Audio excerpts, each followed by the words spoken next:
Hey guys, welcome back to the channel. This is story about what if Naruto finds an ancient sword part 1. Before I start, please do support for more amazing content and comments for part 2. Do consider to subscribe my channel and share my video to your friends and check out the description as well. Let's start the video. It was a quiet night in Konoha no Sato. The wind was blowing peacefully while the leaves would dance in the cooling breeze as they fell off the trees. However, in the darkness of the forest, a lone child sat on the grass in front of an old shack. Okay, what's the first jutsu in this scroll? Asked a certain blonde-haired child. The said child was a boy by the name of Uzumaki Naruto, and at the moment, he was reading a scroll. Not just any ordinary scroll, mind you, but the village's most forbidden scroll. You see, the child had just failed his academy exam and was depressed. In desperation of becoming a ninja, he listened to a corrupt teacher by the name of Mizuki who had tricked the boy into stealing the said scroll. Now the boy had done his job successfully. He felt as though he should get started before his sensei arrived. Let's see, the first jutsu on the list is Kage Bunshin no Jutsu. Oh damn it, this is my worst jutsu, complained the child. But regardless, he still read the instructions before proceeding to learn the jutsu in the scroll. After about half an hour, he had finally managed to master the jutsu effectively for his liking. So after that, he made a decision that would change the course of his life forever, and would be with this very action that would begin his legacy. Alright, now let's see what else is in this scroll. After tugging on the paper, he unraveled the scroll further so he could see the next jutsu. After the text was readable, he read Fuin Jutsu, Kai no Teseiga. Sweet, I wonder what this Teseiga thing is, said the excited boy. Okay, to release the seal, you must simply place a small bit of blood in the center of the ring of kanji, then focus your chakra into the seal. However, if user does not have enough chakra or the user is trying to use this for ill intentions, the seal immediately burn out all of your chakra coils and will burn off your arm in the process. While whatever this thing is, it must be important for someone to go this far to protect it. Oh well. And with those words, the boy bit his finger, drawing a small amount of blood from the wound, and placed his hand on the seal. The results were immediate, as a bright light shined through the forest, illuminating everything in the clearing, and even scaring away a few of the late night animals in the surrounding area. This had forced Naruto to shield his eyes so as not to be blinded by the sudden light coming from the scroll. As the light steadily began to die down, the form of something rising out of the seal as though it was floating before stopping about 6 centimeters off the ground, shining in a yellow light. Naruto, who was finally able to see again, looked at the object in awe as he reached out to touch it. The moment his hand made contact with the object, the yellow light faded to reveal an old-looking katana. The cloth on the hilt was torn and faded brown, along with the bronze-colored guard, which also seemed to have a few dents in it. The sheath was all black with the exception of a small red cloth about a few meters away from the guard. Curiously, Naruto unsheathed the katana only to feel mildly disappointed at the sight of the blade. It was not shiny silver like some of the swords he had seen Umbu carry around. This one was a dark gray with multiple dents and scratches all along the blade. Even the edge looked to be in need of sharpening, as most of the blade had huge chips missing off it. So, it was no surprise when Naruto's eyebrow began to twitch in annoyance as he tried to fight off the urge to blow a gasket over this event. Sadly, Naruto wasn't the type of person to keep his anger from showing for very long, and thus, result in him shouting as he glared down at the sword. Damn it, why couldn't it be something at least a little bit cooler than this piece of shit? Goddamn scroll, I got ripped off. Frustrated and clearly annoyed, the boy tossed the old sword away. He made his way back towards the scroll in hopes of finding a cooler jutsu to learn from its contents. Yet before he could unravel it any further, he heard something approaching from the bushes and turned to see his other sensei, Irika. The expression on his face made it clear that he was very angry at the blonde. Found you, Naruto. What are you doing stealing the scroll like that? Yelled the man as a small vein could now be visible on his forehead. Looks like you found me sooner than I, though.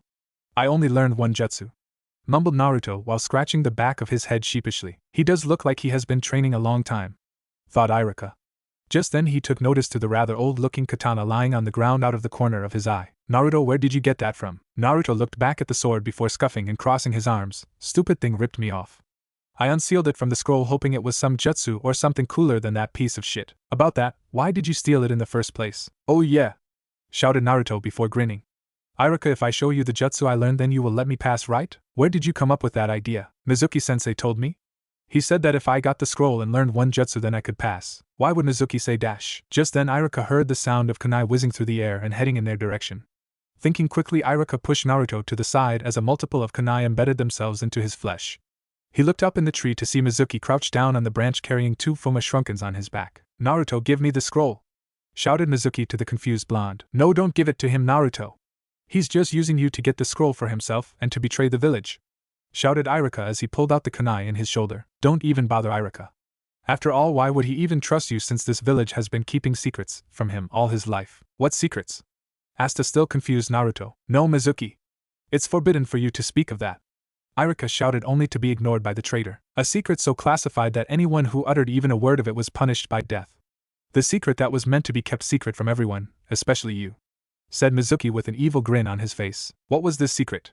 asked the curious and confused blonde. "Why was it kept from me?" "No! Don't tell him. The secret that you are the Kyubi no Kitsune." That was when everything stopped in the eyes of Uzumaki Naruto. He saw visions of his past come into his mind. He saw parents tell their children not to play with him.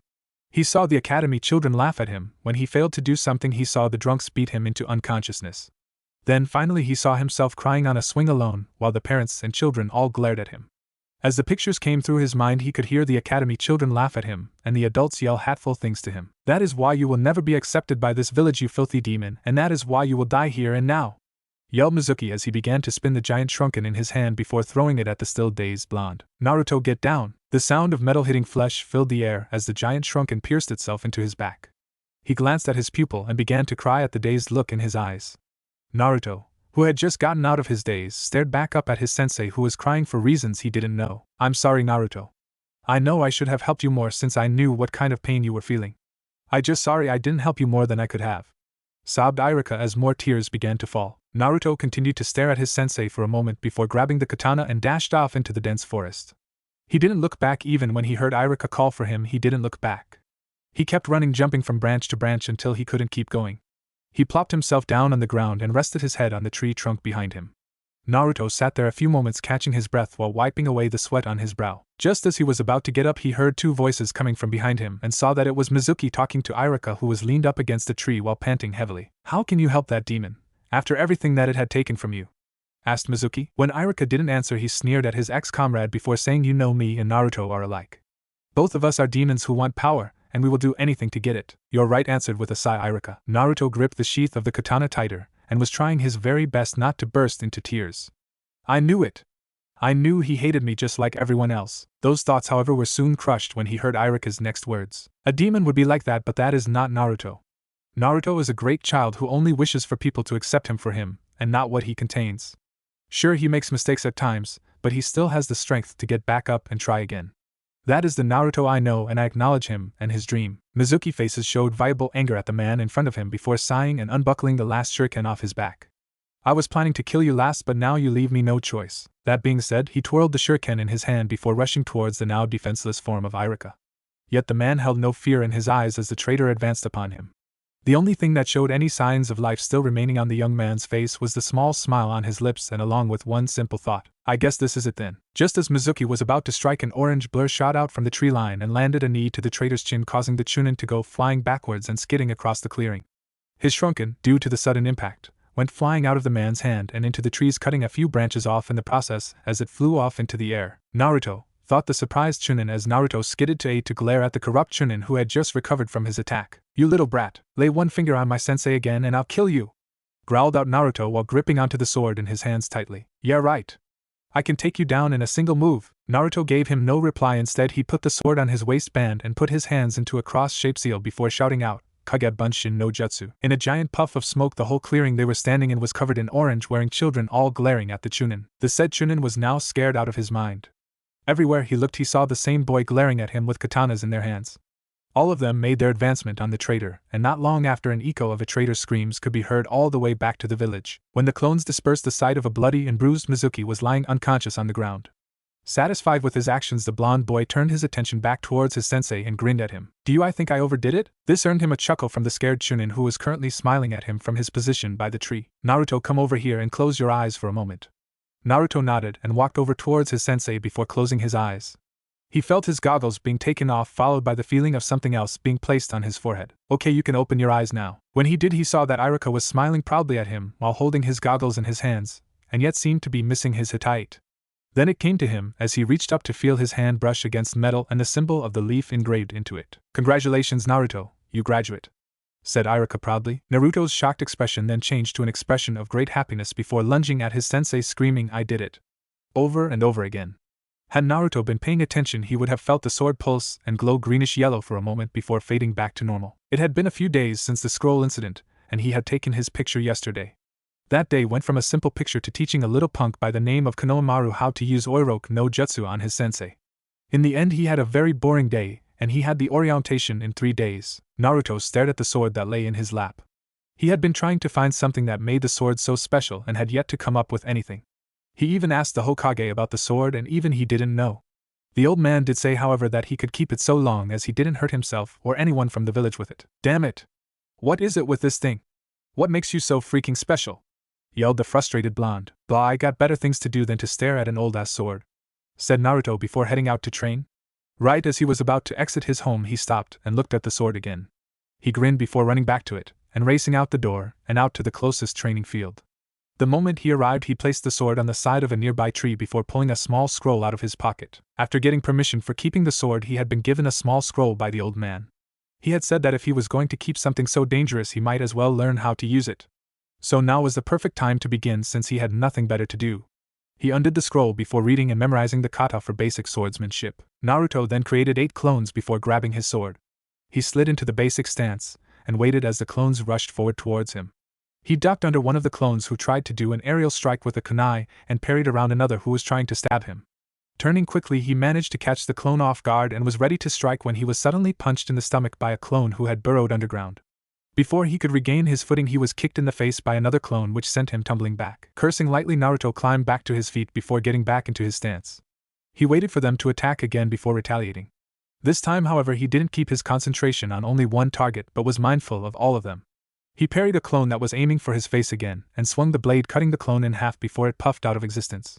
He turned his attention on an incoming clone before glancing around to make sure none of his other clones were trying to sneak attack him. When it appeared that none were, he was about to attack when he heard something coming up from behind him. Looking behind him, he saw 2 clones that were about 7 feet behind him. As a last-minute decision, he jumped into the air only to mentally slap himself as the 2 clones threw kunai at him. He waited for the sharp metal to pierce his skin only to be surprised when he heard metal clash against metal. When he opened his eyes, he saw that all his clones were gone and their place was a single kunoichi. She wore a Chinese-style sleeveless shirt with baggy black pants with blue sandals. Her hair was tied into 2 buns and had dark brown eyes with her hitai around her forehead. The girl in question just shook her head as he walked up to her. Finally, when he was right in front of her, he smiled before scratching the back of his head. Thanks for that, said Naruto as he started laughing nervously. The girl didn't reply at first before sighing and shaking her head. Kid, you suck, said the girl. What? Yelled Naruto. Kid, you don't jump when you are outnumbered and surrounded. In fact, that is the last thing you want to do. It makes you completely open, and it just makes it easier for you enemies to hit you with jutsu or weapons, lectured the girl. The blonde just stood there blinking a few times before narrowing his eyes at her. The said girl only raised an eyebrow at this action before asking, What? How long were you watching? Asked Naruto while his eyes were still narrowed at her. The girl snorted before answering, I only watched for a few seconds, and even I know that you suck. She expected him to get angry, but instead he just grinned and said enthusiastically, I guess that mean I got to get better any. It was now the girl's turn to blink before smirking at him. Don't think you can just pick up a sword and then expect to get good right off the bat. It takes time and lots of practice to be a master swordsman. The blonde's grin only widened before asking, if that's the case, can you help me? She was tempted to say no, she really was. But after seeing how he fought with the sword, she knew he could use some better instructions than what he was getting from a scroll. Again she sighed before nodding her head. Sweet! Yelled an excited blonde. He then looked back at her before asking, what's your name anyways? Tenten. She answered, you? Uzumaki Naruto, the next Hokage, shouted Naruto. Well then, let's get started, said Tenten as she unrolled a scroll before releasing a katana from one of the kanji written on the scroll. Let the torture begin, thought Tenten as she rushed forward, katana ready in hand. 2 days later, the academy was as crowded as it always was. The children were all excited since today was the day that the graduating class was going to begin their new life as ninja. The select few who weren't as enthusiastic about it were Nara Shikamaru, Aburame Shino, and Uchiha Sasuke. As the classrooms began to fill, 2 kunoichi rushed through the hallways, both of which were trying to enter the classroom before the other did. Finally, after struggling for a few minutes, the 2 managed to squeeze through the doorway before shouting first. At the same time, one of the 2 girls was a pale blonde-haired girl named Yamanaka Ino who had long light blonde hair, light blue eyes, a purple shirt with bandages underneath, and a matching purple skirt. While the other was a girl named Haruno Sakura who had a red Chinese-like dress with black A&BU-style pants, a white circle on the back, and long pink hair. The girls glared at each other before huffing and turning away from each other. That was when Sakura noticed that the seat next to Sasuke was missing and rushed over. Good morning, Sasuke-kun, squealed Sakura. The brooding Uchiha looked at her for a moment before looking out the window again. As everyone was seated, they all heard the door slide open and turned to see Naruto walking into the classroom looking exhausted before making his way over the opposite side of Sasuke. What are you doing here, Naruto? This is for graduates only, said an obnoxious boy named Kiba as his dog barked at Naruto as he passed. The only reply he got from Naruto was a grunt before finally making it to Sasuke's side of the desk. The Uchiha looked up at Naruto for a moment only to hear him grunt out move over. The Uchiha scuffed before staring at the board waiting for Iruka to show up. Sakura, on the other hand, had more to say to the blonde. Naruto, you baka. You don't boss around Sasuke-kun like that. Now apologize to him before I have to hurt you, shrieked the pink-haired girl. Naruto looked up for a moment with his eyes half open before looking back down at the Uchiha. Then without warning he hit the Uchiha on the top of the head with the end of his sheath and order move. Over. Now, the said Uchiha gave Naruto a glare that promised a lot of pain before noticing not only the sword but also the bags under the blonde's eyes. Normally he wouldn't care if the blonde hadn't gotten any sleep, but after seeing the sword and seeing how he acted right now he assumed that the orange-clad ninja was in fact tired and just didn't feel like dealing with things. He could recall a time when he was like this and knew that it was annoying, so that was why he snapped at his fangirls who tried to mess with him when he was up all night training. Sighing, he moved himself over to where he was in the middle of the jointed desks and let the boy sit. Without missing a beat, the blonde sat down and banged his head on the desk and let sleep claim him. His soft snores could be heard throughout the classroom as most people had only one thought in mind. What have you been up to, Naruto? Just then Iruka came into the classroom, and immediately all thought of Naruto were vanished as the thought of who was on their team returned to them full force. Okay class, today is the day that you will be on your teams along with your sensei. Now Team 1 discontinued as Uruk went down the LSD of students until finally, Team 7 will consist of Uzumaki Naruto, Haruno Sakura, and Uchiha Sasuke. Your Jounin sensei is Hatake Kakashi. The moment he was finished he heard a loud squeal of joy as Sakura jumped from her seat and gave the victory sign to Ino, who huffed and looked away. Soon after that the other teams were called and the bell rang for lunch. Everyone proceeded to get up and leave the classroom, while one orange-clad boy stayed in the room by himself. He stirred a bit before raising his head up and looking around. Seeing nobody around he got up and started to do the exercise that Tenten had given him. He started walking up the wall in the classroom slowly as to not fall off and hurt himself. He continued to do this until he heard the bell ring and decided to go back to sleep. After lunch all the students returned to the class, with some occasionally glancing at Naruto's sleeping form. Soon after all the students returned, the Jounins began to arrive and pick up students. Now all that was left was Team 7, who was waiting for their sensei to show up. That was 2 hours ago and they still hadn't seen hide nor hair of their sensei and were starting to get annoyed. Finally, just as Sakura was about to start yelling, the door to the classroom slid open, revealing a man with gravity-defying silver hair wearing a mask covering most of his face. He wore a black shirt and matching pants with a standard Jounin vest over the shirt. He had black fingerless gloves on his hands and his hatayite was slanted over so as it covered his right eye. Overall the man looked really weird in the team's eyes. The man looked at the group with a bored expression before placing a finger on his chin. My first impression of you three is I don't like you. Now wake him up and meet me on the roof, said the man before he disappeared in a puff of smoke. The two sighed before waking the sleeping blonde and heading to meet their new sensei. When they arrived to the roof they saw that their sensei was already sitting on the railing of the building. He gestured them to sit, and that is what they did while Naruto collapsed on the ground before striding himself up into a sitting position. Alright, now that you're all here we can begin introducing ourselves, said Kakashi. Sensei, why don't you go first, so we know how to do it, said Sakura. Well, my name is Hatake Kakashi, my likes are none of your business, my dislikes, my dream is to and I have lots of hobbies, said Kakashi. So all we got from him was his name, thought all the genin. Okay, now it's your turn. You baggy eyes, you're first, said Kakashi. The boy groaned before looking at his sensei and replying, my name is Uzumaki Naruto, my likes are ramen and Sakura-chan, my dislikes are how long it takes for ramen to cook and the color green, my hobbies are training with my new friend Tenten and trying out new ramen flavors, and my dream is to become Hokage and to become a master swordsman. Well, this is something new. I thought he just wanted to become Hokage. Oh well, I'll ask him about it later if he passes, thought the Jounin. Okay, your turn, Pinky, said Kakashi. The said girl glared at him for a moment before saying, my name is Haruno Sakura, my likes are, glances at Sasuke, my hobbies, repeat process, and my dream is to, repeat process and squeals. The Jounin sighed. And your dislikes? asked Kakashi. Naruto, said Sakura as she glared at the blonde who was too tired to hear her. Kunoichi nowadays are more focused on boys than training. Looks like I got to fix that problem, otherwise she could become a liability to the team, thought Kakashi as he rubbed his temples. Okay, your turn, Brooder, said the Jounin. The boy did nothing for a moment before speaking, my name is Uchiha Sasuke, I have no likes, I dislike almost everything, my hobbies are training, and my dream is to rebuild my clan and kill a certain person. I guessed as much.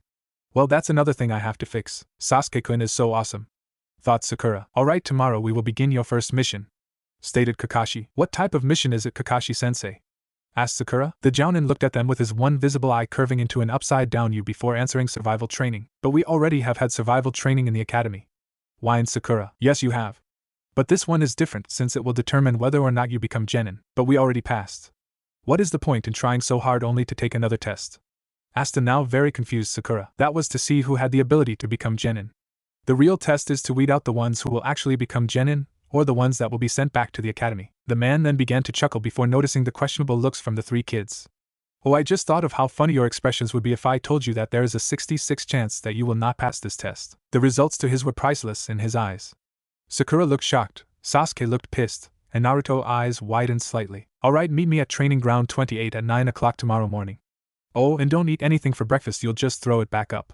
With that, the Jounin puffed out of existence, leaving three surprised genin behind. The next day, two of the three-man team staggered into the training field while desperately trying to keep their eyes open. As they waited, they noticed that someone was missing. That someone was the class dobe, the Orange Clan Baka known as Naruto. The thought of them failing because of one late member angered one of them considerable, while the other was still upset but was able to keep calm about it. After waiting a few moments, the genin were now furious with not only the tardy teammate but also their sensei. After 2 hours of waiting, there was a puff of smoke signified the arrival of their sensei. Yo, you're late, shouted Sakura. Yes, well, a black cat crossed my path, so I had to take an alternate path to get here, lied the Jounin. He saw the annoyed look on both of his students' faces before. Wait, two of them, thought the confused Jounin. Hey, where's the blonde one? Asked Kakashi. He immediately regretted it when he started hearing the rather long ranting of Sakura, who had started stomping around the training field while occasionally kicking one of the 3 logs posted into the ground. After she calmed down a little bit, Kakashi sighed before preparing to search for the blonde when he heard something that made his skin crawl. My eternal rival! Shouted a man. Damn it, thought Kakashi as he looked behind him to see a dust cloud coming closer to their location. Finally, just as it was about to pass them, the cloud stopped in the middle of the training field, kicking up more dust in the process. Once it cleared, it revealed a man wearing a green spandex suit with a standard Jounin vest with a red hitae tied around his waist like a belt. The man also had a bowl-cut hairstyle and huge eyebrows that would often twitch. The shocking thing was that right beside him stood an annoyed-looking Naruto who was fingering the hilt of his sword dangerously. My eternal rival, I was informed that this great source of youth was now under your tutelage. I also discovered that he was taking your test today, so I decided to lend my services and help him get here in time, shouted the green-clad man while ending it with a smile that made his teeth reflect off the sunlight. Kakashi sighed as he heard this. He really didn't feel like dealing the guy today or any time of the week, and this was surely going to bring the Jounin to him, demanding more challenges. Just as he was about to reply to the man, he heard Naruto say, Guy-sensei, I think I hear Lee saying he needed support, and that he was lacking youth. What? Then I must go. Good luck on your test, my youthful comrades. Farewell, said Guy before racing off to the training grounds he left his team at. Thank God, said a relieved Kakashi. How did you run into him, Naruto? The boy shrugged before stating, my new friend is a part of his team, so I was introduced to them yesterday. She told me if I ever wanted to get rid of him, just say something about youth and about Lee and he will be gone. Note to self, remember that trick next time Guy bugs you, thought Kakashi before rummaging through his bag and pulled out an alarm clock. He then placed it on one of the 3 stumps in the middle of the training field. Okay, you 1 hour to complete this test. The goal of this test is to take these. He lifts up his hand to show 2 bells dangling in his hand on red string. From me before time runs out. If can get one of these, then you pass. If not, then you fail and you will be sent back to the academy. That was why he didn't want us to eat, thought 2 of the genin. Well then, if you are all ready to begin, then go. And with that, all 3 of them dashed off into 3 different directions. Kakashi sighed before seeing the orange-clad ninja standing there in front of him with his hand on the hilt of his sword. You know, compared to the others, you're a little bit weird. Don't you think it would be better to strike me while you're hidden instead of head-on? Asked that Jounin. The only weird one here is you, since you have a rival who has a creepy genjutsu occur whenever he hugs that Lee guy, stated Naruto. Ouch, thought Kakashi. Thought Sakura. Thought the Uchiha as he shook his head. Okay, now that was uncalled for, said Kakashi as he started to reach into his weapons pouch. I don't matter because I'm getting that bell whether it's uncalled for or not, shouted Naruto before unsheathing his sword. After meeting Tenten a few days ago, she had gave him something to at least clean the sword off with. Now instead of a dirty beaten-up sword, it now looked slightly beaten up, only it no longer dirty and dark gray but shiny silver. Naruto then charged the Jounin with decent speed while swinging the blade, aiming to strike him on the side. The strike was easily parried and had thrown the blonde off balance for a moment before he stuck the blade into the ground and spinning himself to where he was facing his sensei again. He pulled the blade out of the ground and made another attempt that hit his sensei.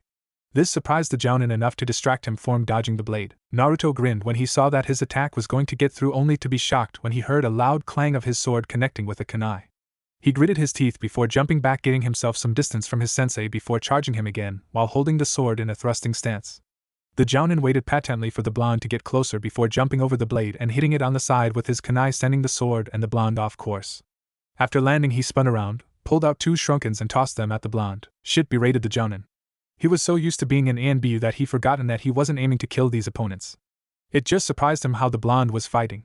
He was sure he was going to be able to read his book, but, evidently, the dope of the class was not that bad. He almost sighed when the target burst into smoke. He began looking for the blonde only to see a group of them charging him, all in the same thrusting stance as the previous one had. As he was about to counterattack, he felt something grab hold of his legs. He looked down to see 2 hands holding onto each of his legs and was not letting him go. He looked back up to see 3 of the clones closing the distance between them. Okay, I admit I underestimated you a little bit, Naruto, thought Kakashi before pulling his legs out of the clone's grip. The force behind that made the 2 clones uproot themselves from the ground and go flying towards the incoming 3. But now that I know what you're capable of, I can't do that anymore, continued Kakashi before watching the 2 clones collide with 2 others, making them puff out of existence, leaving one left charging. Before the clone even knew what happened, he felt a fist hit him in the face before puffing away. The man turned his attention to the 4 remaining clones. He watched as they prepared to charge when they all suddenly felt a sharp object strike them in the leg. All of them disappeared in a plume of smoke before leaving a confused and shocked Naruto standing in the middle of the clearing. Nice try, Naruto, but you're going to have to try harder than that to get one of these bells, said Kakashi while pointing at the bells on his waistband. This guy is fast, thought a now sweating Naruto. I didn't even see him throw anything, and yet all my clones were dispersed before they even realized they were hit. Is this how strong a Jounin really is? Just as his thoughts began to wander, he saw something come flying out of one of the trees.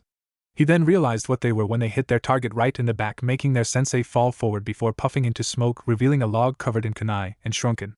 Taking that as a hint, the orange-clad ninja sped off into the forest to regroup and think up a new plan of attack. Off in the distance, Sasuke was seething for his predicament. The fact that he had given away his position was mostly revolved around his anger. Though he at least discovered that the blonde wasn't as weak as he had originally thought was somewhat reassuring.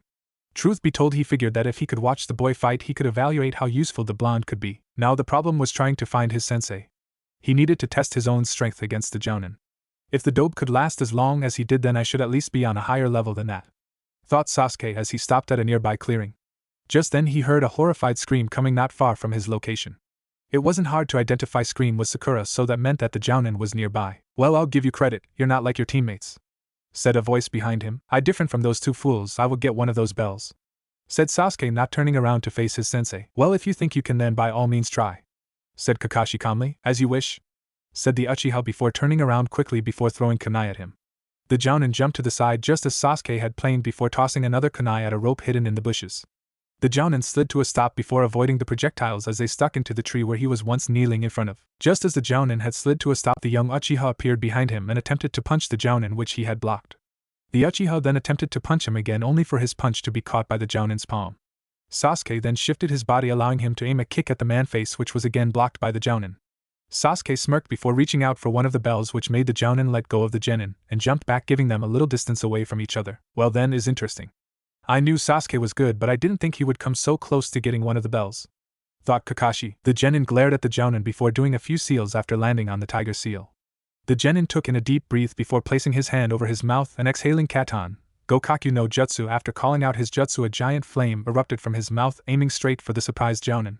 Soon the area that the Jounin was at was covered in bright red flames. As the flames died down, Sasuke began looking for signs of his sensei. When he found the remains of a scorched log, he began searching frantically around the clearing.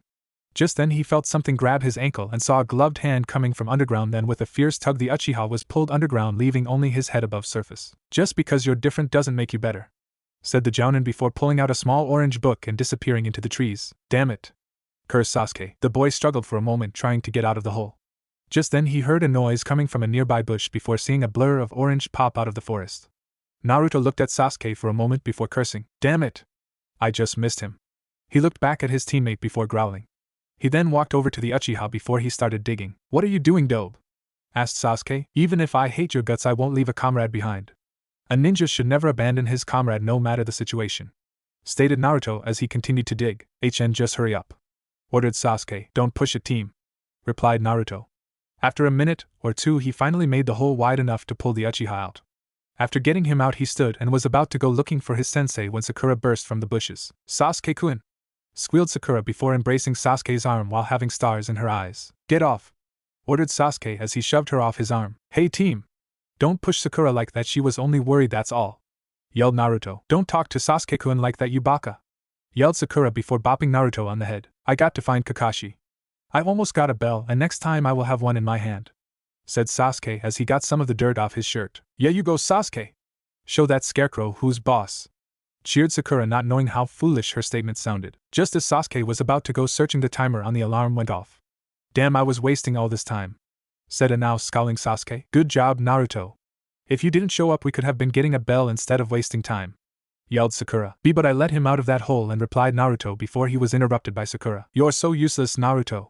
Now we're going to have to go back to the academy because of you, shouted Sakura before bopping Naruto on the head again. With that, she stormed off while following Sasuke to the clearing where the alarm clock was and, most likely, where their sensei was waiting. Naruto, who was now rubbing the second bump on his head, sighed before tugging along the rest. When they arrived, they saw that their sensei had his nose into a small orange book. They were about to comment when they saw him gesture them to sit down on the ground. When they did, the Jounin snapped the book shut before giving them a bored look. Well, I'd decided to not send you all to the academy, said Kakashi with his eye smile. He saw all of their faces light up a little bit. Well, Sakura and Naruto did, but Sasuke just smirked. Instead, you three will be dropped from the ninja program. That's not fair. Why do you have to be dropped when it was his fault in the first place? Shouted Sakura as she pointed at Naruto. Explain to me how it's Naruto's fault, Sakura? Asked Kakashi. When he got no answer from the girl, he continued, yes, Naruto did charge me head on, which, by the way, was a foolish act on his part. But he was standing right here fighting me while you didn't do a single thing to help him. Sakura put her head down in shame as she realized that what he said was true. Naruto, you were being too brash when you charged straight at me. For all you know, I could have killed you before you even got into striking distance, said Kakashi sternly. His eyes softened a bit with his next statement, though. However, you did do a great job since your records say otherwise, and you did do one part of this test correctly. As for you, Sasuke, you thought that your teammates would only hinder you and decided to leave them behind. If this had been the real thing, then all three of you would be dead. The part of this test was not to evaluate your skills against the Jounin, but to prove you can work properly as a team, stated Kakashi as he stared down at the three genin. The man then walked over and stood over the stone in the middle of the training ground before asking, this is the memorial stone. It has all the names of true heroes of this village. That's the stone that I want to have my name one day. I'm not gonna die a nobody. I'm going to be a hero, just those on that stone, said Naruto excitedly. For your sake, Naruto, I hope you don't end up this stone, answered Kakashi in a solemn tone. What? Why? Do you think I'm worthless like everyone else in this village thinks? Asked Naruto, who muttered the last part. No, it's just that the names on this stone are for ninja were killed in battle, answered Kakashi as he looked back at his team. Naruto's face changed from sad to awestruck. Some of my closest friends' names are engraved into this stone. I promised myself that I would never let anyone I knew die if I could help it. He doesn't hate me, thought Naruto as he looked at his sensei in shock. Well, seeing as how Naruto did one portion of this test correctly, I will give you all one last chance. 2 of you will eat while Sakura gets none. Huh, it's what you deserve after wrongly accusing your teammate for something that was not his doing, answered Kakashi with a stern glare. Now you are not to give her any food, understand? If you even give her a little bit of food, you will automatically fail the test. The Sasuke nodded while Naruto did as well, albeit hesitantly. With that, the Jounin left them their lunches before leaving them in the clearing. After a few minutes, the two heard a grumbling of a stomach before looking at a blushing Sakura who felt like hiding in a hole. Thinking it over, Naruto placed the bento on the ground beside Sakura while glancing around the clearing. What are you doing, Naruto? Didn't you hear what Kakashi-sensei just said? Hissed Sakura. I don't feel his chakra around here. Go ahead and eat. We're going to need all the help we can get if we are going to get a bell, said Sasuke as he too began searching for any signs of their sensei. Yes, so go ahead and eat, Sakura-chan. I ate this morning, so I'm not nearly as hungry as you are right now, said a grinning Naruto. Wait, you mean you ate instead of following sensei's orders? Hissed Sakura again. Hehe, I kinda forgot about that since I was so tired yesterday, said Naruto as he scratched the back of his head while laughing nervously. Hurry up and eat. We don't want Kakashi to show up and catch us, said Sasuke hurriedly. Sakura just sighed before picking up the chopsticks and took a small amount of rice before devouring it. Just as she did, an explosion of dirt came forth in the middle of the training field. As it cleared, a very pissed-off-looking Kakashi erupted from the smoke queue. He shouted. All 3 of Genin were cowering at the killing intent rolling off the Jounin. As he got closer, the killing intent grew until they were close to suffocating. Pass. And just like that, the killing intent was gone, and there stood an eye-smiling Kakashi. Huh, said all 3 Genin together. You're the first ones to think for yourselves. All the Genin would always choose to listen to those orders. They just never had what it took to do what you just did. In the ninja world, those who disobey the rules are scum. And that is true in most cases. However, those who abandon their friends are worse than scum, said Kakashi as he looked back at the memorial stone. He's kinda cool, said Naruto while looking like he was about to cry. Now this team is now official, and we will begin our first real mission tomorrow. Meet here tomorrow at 10 a.m., said the Jounin before giving them thumbs up. Sweet. yelled Naruto as he jumped into the air. He held his sword high as he could in the process. Inside the seal, a giant red eye snapped open before it glanced in the direction of a rumbling sound beside its cage. Then, a moment later, a 5-foot-wide doorway began to appear before revealing a man within his late 30s wearing a white kimono and white pants along with a long deep red sash around his waist with like a belt. He wore gray battle armor with a red crystal embedded into the chest plate. His long silver hair tied into a ponytail that went all the way to his lower back. He had golden yellow eyes with slits for pupils and teal-colored marks on both his cheeks. The most noticeable thing was that he had 2 furry white-colored objects that went all the way down to his ankles. The man glanced at the giant red eye before smirking and walking up the beast's cage. When the beast's claws struck the cage, the man didn't even seem to be bothered and stepped right inside the dark cage. "You have much to explain and a lot of catching up to do. Correct, Kyubi no Kitsune?" said the man with a smirk. The beast growled at him before saying in a loud booming voice, "Why are you here? I do not recall you being sealed inside this Ninja Inu no Taisho, or should I say Inu no Makiba." Naruto was, for lack of better term, pissed. "Why, you might ask? That question is simple. D-ranked missions. They were the bane of the ninja world that everyone wished was just go into a corner somewhere and die. For Naruto it was a mock of his skills and was not helping him gain experience with his kenjutsu training. You see, Tenten had told him that most of her skills she gained from being a genin for so long. That alone was to say she was more than ready for most challenges that headed her way. On top of that, she had fought against bandits, mercenaries, and even a few missing ninja from other countries. So, to Naruto, the gap between them was just too big to fill at this pace. Despite this, Naruto trained himself harder than he did beforehand and even asked for Guy for help on some occasions. Regardless, the chores, as he took to calling them, were putting a major dent in his advancement as a swordsman, and his very limited patents was nearing its end. "Alright, Team 7, your next mission is..." Before Hokage could finish, he was interrupted by Naruto. "If it's that cat again, so help me Kami, I'll kill it," growled Naruto while fingering the hilt of his sword again, which was quickly starting to become a habit. He has a point at least, thought Sasuke, but he could at least be a little more polite about it, thought Sakura. Naruto, don't act like that. Your team has only been registered as a genin team for only a week and a half. So don't start getting an attitude about it, said an annoyed Irika. Well, while we are chasing cats and painting fences, I would think we could at least handle something that involves bandits or something of use, snapped Naruto. This made a few people in the room raise an eyebrow at his words. Since when did Naruto start getting worked up about fighting? Thought most of the adults in the room. Well, I do have something you can do. I doubt you will run into bandits, but it's a C-rank mission that will get you out of the village for a while.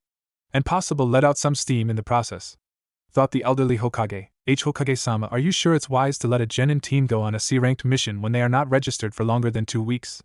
Asked Irika. I believe that it would be wise, seeing as how the other members of the team feel likewise about the situation. Am I correct? Asked Sarutobi.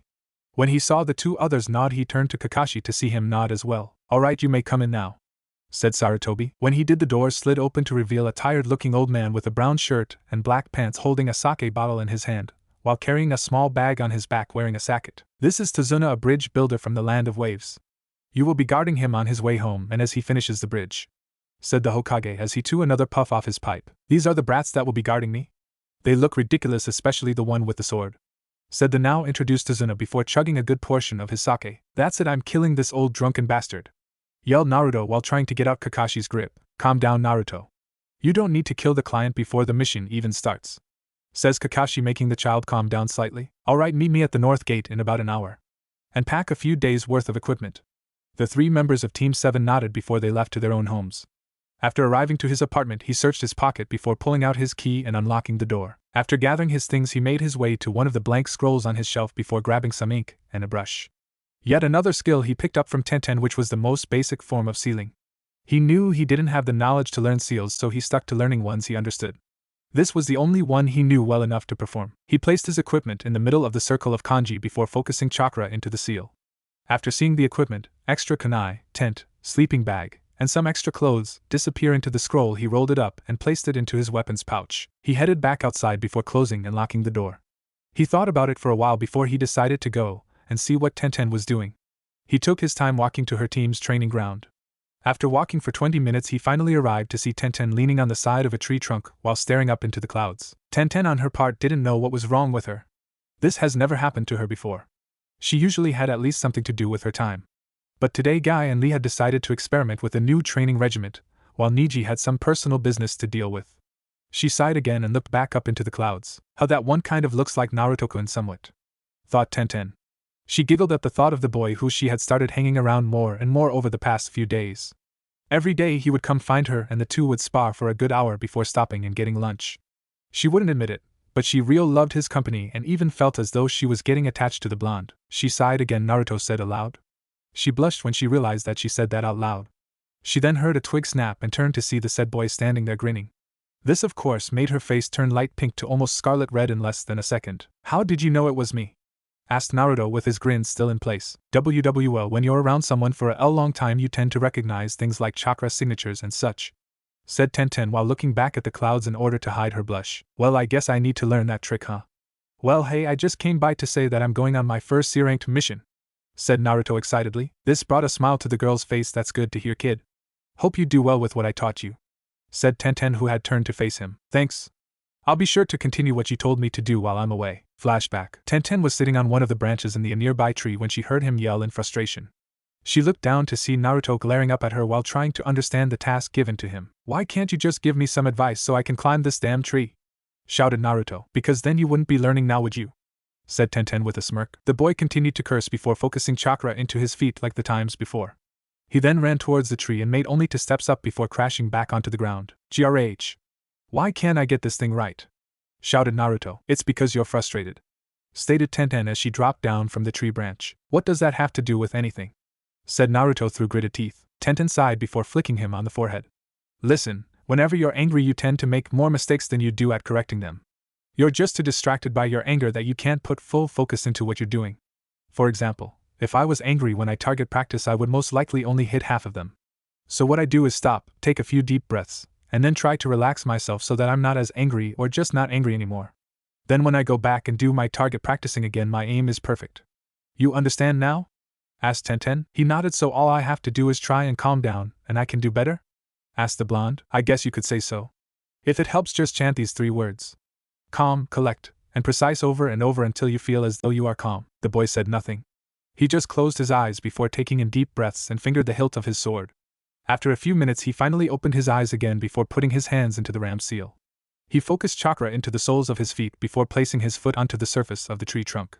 The moment he felt his foot stick to the surface he lifted his other foot and, shakily, walked up the tree. Saying Tenten was surprised would be like saying Guy hated the color green.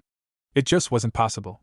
After only a simple calming exercise he was steadily able to climb a tree using chakra. She was so shocked that she didn't notice that the boy was on the same branch calling out to her. Tenten! Yelled Naruto. Finally, getting out of her shock, she looked up to see Naruto grinning before asking how was that. All Tenten did was stare at him for a moment before running up the tree and flicking him in the forehead.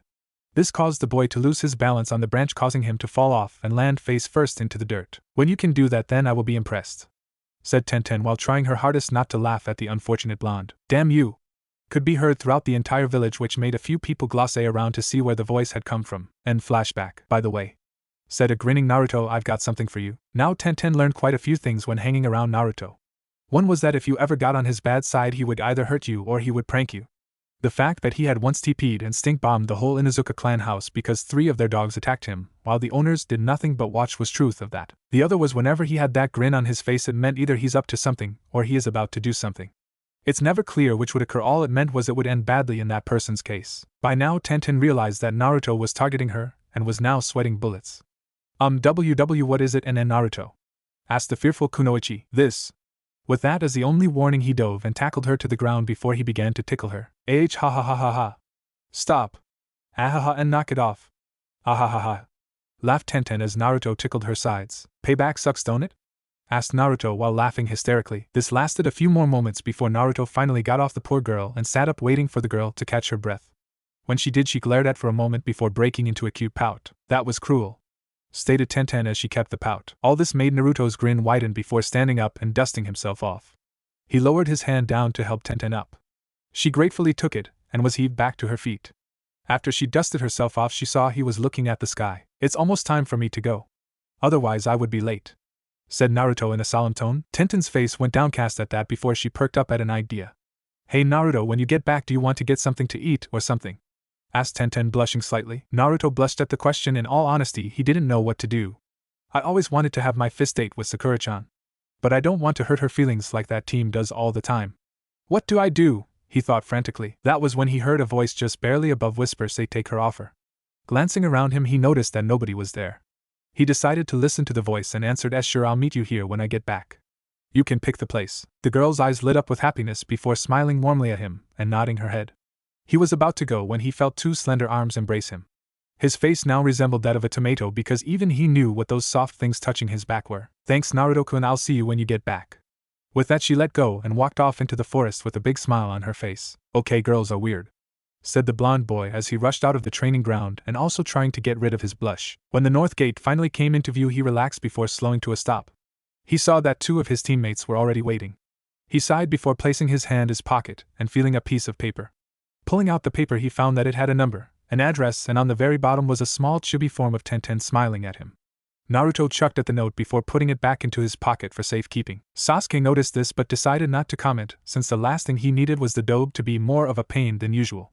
So the three waited until, not 5 minutes after Naruto arrived, Kakashi showed up in a puff of smoke along with Tazuna on tow. The man grunted as the two huge doors opened. When they were finally opened completely, Team 7 stepped out of the village for first time in their lives and began their journey to Wave. Time skipped 30 minutes. They had now been walking for a while and they were all bored. The only thing that passed the time was a bit of chit-chat and a few questions regarding Wave. As they continued walking they came across a particularly odd sight. A puddle in the middle of the path when it hadn't rained in days. As they passed by the puddle, Kakashi started tagging behind the group. Just after they passed, two men emerged from the puddle, both wearing deadly-looking gauntlets on one arm. The one with a black cloak threw his partner, who was dressed in black and gray camouflage, at his target. When the man landed he entangled Kakashi in a spiked chain that now covered the upper part of his body. With a fierce tug both of the dark assailants cut the jounin into nothing but little chunks of flesh. One down, said the two assailants together before speeding towards Naruto. Two down, said the two together again. Just as they were about to entangle him in the deadly chain, the hilt of a sword went straight into one of the men's chin. As soon as the other realized that his comrade was hit, he was struck by a strong kick to the face, making him go off-balanced as well. After catching them off guard, Sasuke throws one shrunken that embedded itself into a nearby tree and a kunai to keep the chain in place. When the assassins realized that their weapon was useless, they detached the chain from their gauntlets and charged a different opponent. The one in the camouflage went for Naruto while the one with the cloak went for Tazuna. Sakura, doing rational thing, stood her ground in front of the bridge builder while holding a kunai in a defensive stance. Just as the man was about to slay the two of them, he was stopped by Kakashi, who had the man held in a headlock before slipping into unconsciousness. The jounin looked over his shoulder to see Naruto and Sasuke standing over a severely cut and bruised body of the second assassin. Good work, team, you all did your part very well, said Kakashi before turning over to Tazuna and regained his seriousness. Tazuna-san, we have something to discuss. The man nervously nodded before walking over to the man while Naruto and Sasuke started tying the two men up to a nearby tree. After getting some information out of both the men, they had found out that not only were they the famous demon brothers but also that they were hired to kill Tazuna by a businessman by the name of Gato. They were now crossing the river sitting a small boat while one of Tazuna's friends steered the boat through the mist. So from what you have just told us, the bridge is the only way for your country to survive? Asked Kakashi. Yes, and that is why I went to Konoha. Our country didn't have the money for a B or A rank mission, but we had just enough to afford a C rank one.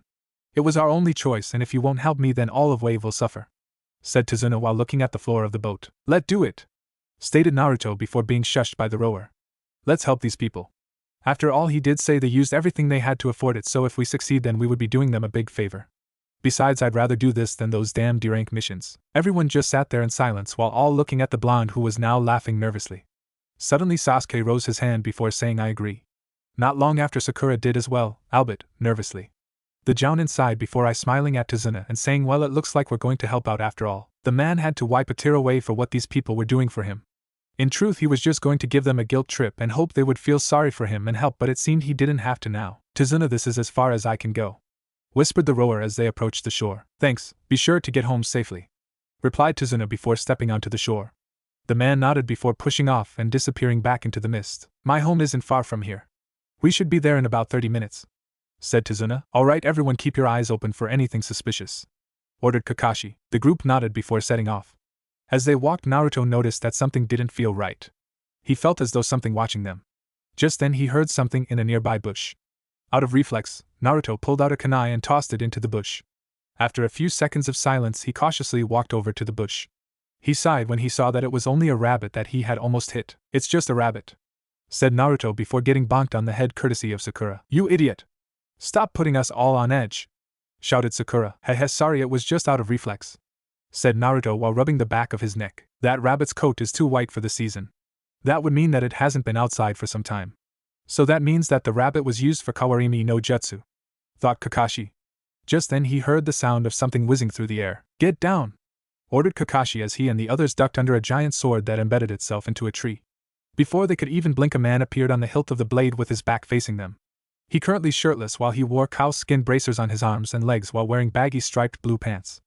Again, not good at descriptions of some outfits. "Well, look what we have here. Momochi Zabuza of Kirigakure no Sato, also known as the Demon of the Mist," said Kakashi. "I didn't think I would have the honor to meet the famous Hatake Kakashi in person. Or should I say copy ninja Kakashi, master of over 1,000 jutsu," stated Zabuza. "I take it you're here to kill Tazuna, are you not?" asked Kakashi, who started reaching to lift his hitate. "Yes, I am. And if you step aside, I'll let you and your bundle of brats live," answered Zabuza. "Not happening, you eyebrowless freak," shouted Naruto while reaching for his sword. "You got some very confident or very foolish students, Kakashi," stated Zabuza with a vein popping out of his forehead. "Naruto, this guy is way beyond your level. Let me handle him while you three guard Tazuna," said Kakashi as he pulls up his hitate to reveal a red eye with 3 tomos circling around the pupil. "Oh, so you're using the Sharingan so soon, Kakashi? Why, I feel honored to be facing such a skilled opponent.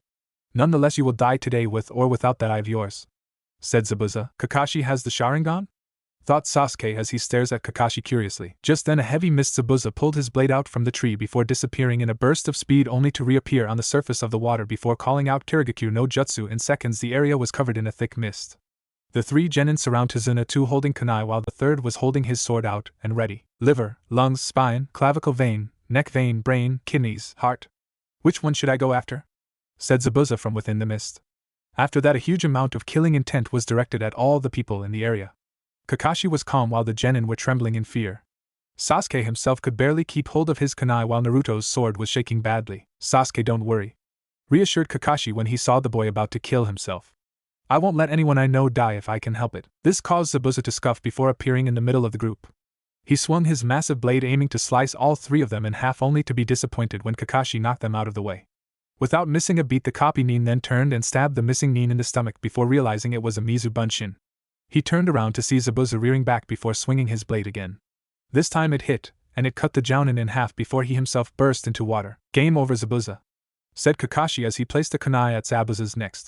The man was shocked for a moment before chuckling lightly. "So you made a bunshin as you were talking to the brat? You really are a talented ninja, aren't you?" asked Zabuza before bursting into water again. Wide-eyed Kakashi looked behind him to see the real Zabuza aiming to slice him in half again. When he swung, Kakashi ducked under the blade while a bit of his hair was cut off in the process. When the blade stuck itself into the ground, Zabuza switched arms before using the momentum and kicking the jounin in the chest, sending the man flying. Fortunately for Kakashi, he landed in the nearby lake only to suspect that something was about to accrue.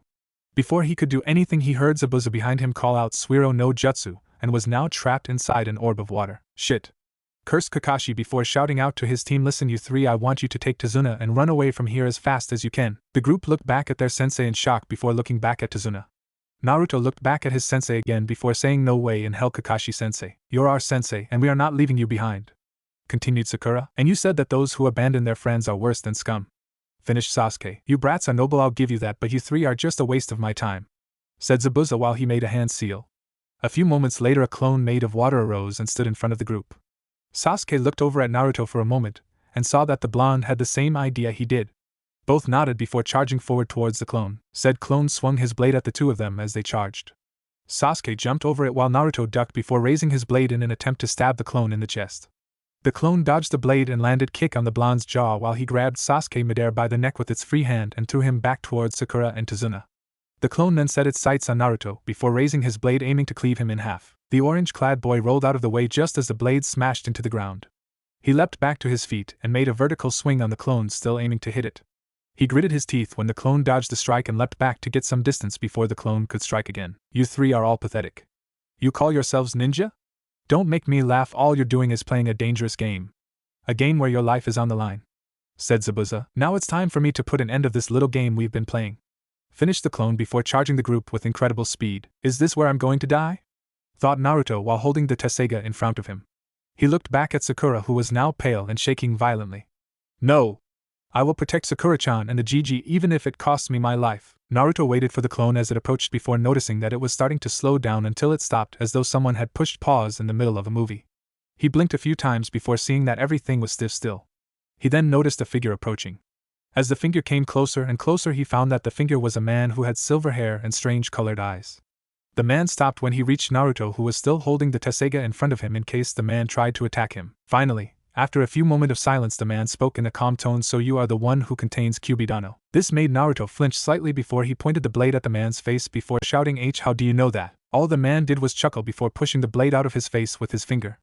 "I know many things, Ningen. But from what I understand, you wish to protect your friends, do you not?" asked the man. This made Naruto's eyes soften before saying in a low tone, "They are the only thing I have to call friends. Of course I would protect them. They are all I have besides the Hokage and Irika-sensei." The man kneeled before the boy before smirking and touching the sword. "This sword was once made for my son, who has lived a life similar life to yours. It was meant to protect his loved ones from danger and to control his demonic blood. After he died, I thought nobody would ever be worthy to even holding my sword again. I was wrong. You are worthy of using this sword, and it's now time for you to be able to use it to its fullest potential," said the man before his eyes flashed dark red. When he did, Naruto felt the sword pulse in his hand. He questionably looked up at the man only to find him walking away. "Hey, wait. What's your name?" asked Naruto. The man turned towards him before smirking. "Inu no Taisho, or Taisho for short," replied Taisho before facing forward and walking away again. When he was out of sight, word began going back to normal. When he remembered what was going on, Naruto found that the clone was about to swing his blade at him. He prepared to block until he felt the Tessega pulse again. Then the sword began to glow bright yellow before it started to become blinding. Everyone who was watching immediately shielded their eyes while the clone stopped its advancement and hid his eyes as well. When the yellow light faded, everyone was awestruck at what they were seeing. The once plain old katana now looked like a giant fang about the same length as Zabuza's blade. Its blade curved slightly, and his guard now gone and replaced with a patch of white fur. Naruto was now dumbstruck by the sight that he was seeing. He now understood what made this sword so special. He made a few test swings and found that the sword was almost as light as when he had the katana. It practically weighed nothing akin to what something like this should weigh. He looked back at the clone who had snapped out of his stupor and charged him. When the blades clashed, Naruto found that not only was the fang long, but it was very sharp. He knew this because when the missing nin's sword clashed with his, the blade part of the sword had a huge chunk missing from where it had hit. This made the clone's eyes widen along with the original's eyes widen to the point where they were in danger of popping out. Taking advantage of the clone's shock, Naruto quickly pushed back the clone's sword before swinging his fang at it. Naruto smirked when he saw the clone burst into water and fall to the ground. He then turned his sights on the original. He gripped the hilt tightly before dashing towards his opponent. The said man did nothing while he waited for the orange-wearing boy to approach him, knowing that the little brat most likely didn't know how to do water walking yet. His eyes threatened to pop out his sockets for the second time that day when Naruto started running on the water and towards him. The man had little choice now than to release Kakashi before parrying from a downward strike from the massive sword. Naruto, who was now going on instinct, heaved his blade through the water before bringing it up to try and cut the man in half. Zabuza managed to block the attack only to go skidding across the water in the process. He was now getting annoyed with him, so Zabuza started doing seals before calling out Suiton. Suryudan no Jutsu. Just then a dragon made of pure water came forth from the lake and was glaring at Naruto with its yellow eyes. Naruto was now starting to sweat. He doubted that even with the transformation the Tessega wouldn't stand a chance against this. Just as he thought he was a goner, he heard a cry of Suiton, Suryudan no Jutsu, from behind him. He turned to see Kakashi standing there as another dragon began to form. He was so mesmerized by the jutsu that he lost focus in his chakra going through his feet that he immediately fell into the water. After resurfacing, he saw that the two dragons were gone and that the two jounin were now locked in a struggle over dominance between Zabuza's Zanbato and Kakashi's Kunai. As it stood, both were about equal. They jumped away from each other before both started doing the same movements. "What's going on?" thought Zabuza as he watched Kakashi closely. "This eye of mine is bugging you, right?" asked Kakashi as he mimicked Zabuza, who started to form seals. This caused the missing nin to scowl. He was about to reply when he saw his own reflection beside Kakashi. "What is going on?" thought Zabuza. The man was so confused at this point that he didn't even register the fact that Kakashi had finished his seals and had called out Suiton, Daibakafu no Jutsu. He was finally brought out of his thought when he saw a vortex of water come flying towards him. The force behind the blast sent the man crashing into one of the trees nearby. Before he could even move, he was impaled by 4 kunai, all hitting him in the chest, though hitting no critical areas. "Kakashi, see, can you see the future with that eye of yours?" asked Zabuza while looking up at Kakashi, who was on the tree branch above him. "Yes, and this is going to be your last battle," answered Kakashi as he prepared to finish off Zabuza. Just then 3 saban needles struck the missing nin in his neck. Everyone turned to see a masked figure standing in a tree branch nearby. "Thank you for the help. I've been tracking him for some time now, and I am most grateful for your assistance," thanked the masked ninja. "Hey, who are you?" asked Naruto, who had just climbed out of the lake. "It's okay, Naruto, he's just a hunter ninja from Kiri," said Kakashi as he jumped down and checked Zabuza's pulse. When he found none, he sighed before looking over at the hunter nin. He's all yours. The hunter knee nodded before body flickering over to the body. He picked the lifeless core and disappeared into the mist. Once he was gone, the party all turned to Naruto, who still had the Tessega transformed and had it hoisted onto shoulder. He blinked a few times before laughing sheepishly. I don't know how to revert this thing back to normal yet. The moment those words left his lips, the massive fang glowed before turning back to its original form. The boy looked at it before laughing nervously before sheathing the sword. Kakashi sighed before pulling his hitai down to cover his eye again. He did his signature eye smile and asked, okay, how much further from here, Tazuna? Only about 5, maybe 6 minutes away from here, answered Tazuna with a huge smile. A light let's get go. Kakashi stopped mid-sentence before his eyes rolled to the back of his head and collapsing on the ground. Everyone rushed over and saw that he was still breathing.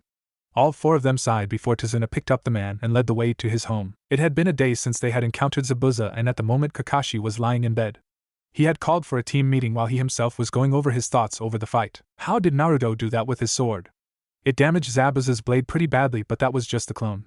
Is that blade really that powerful? There is also the fact he knows water walking. Most genin don't learn that until they are about a few months into their training. Well, best ask him when I get a free moment, pondered Kakashi as he saw his team enter the small bedroom. How do you feel, Kakashi-sensei? Asked a worried Sakura. Sore. But it will pass in about a few days, said Kakashi reassuringly. So what do we do now that no Brow is dead?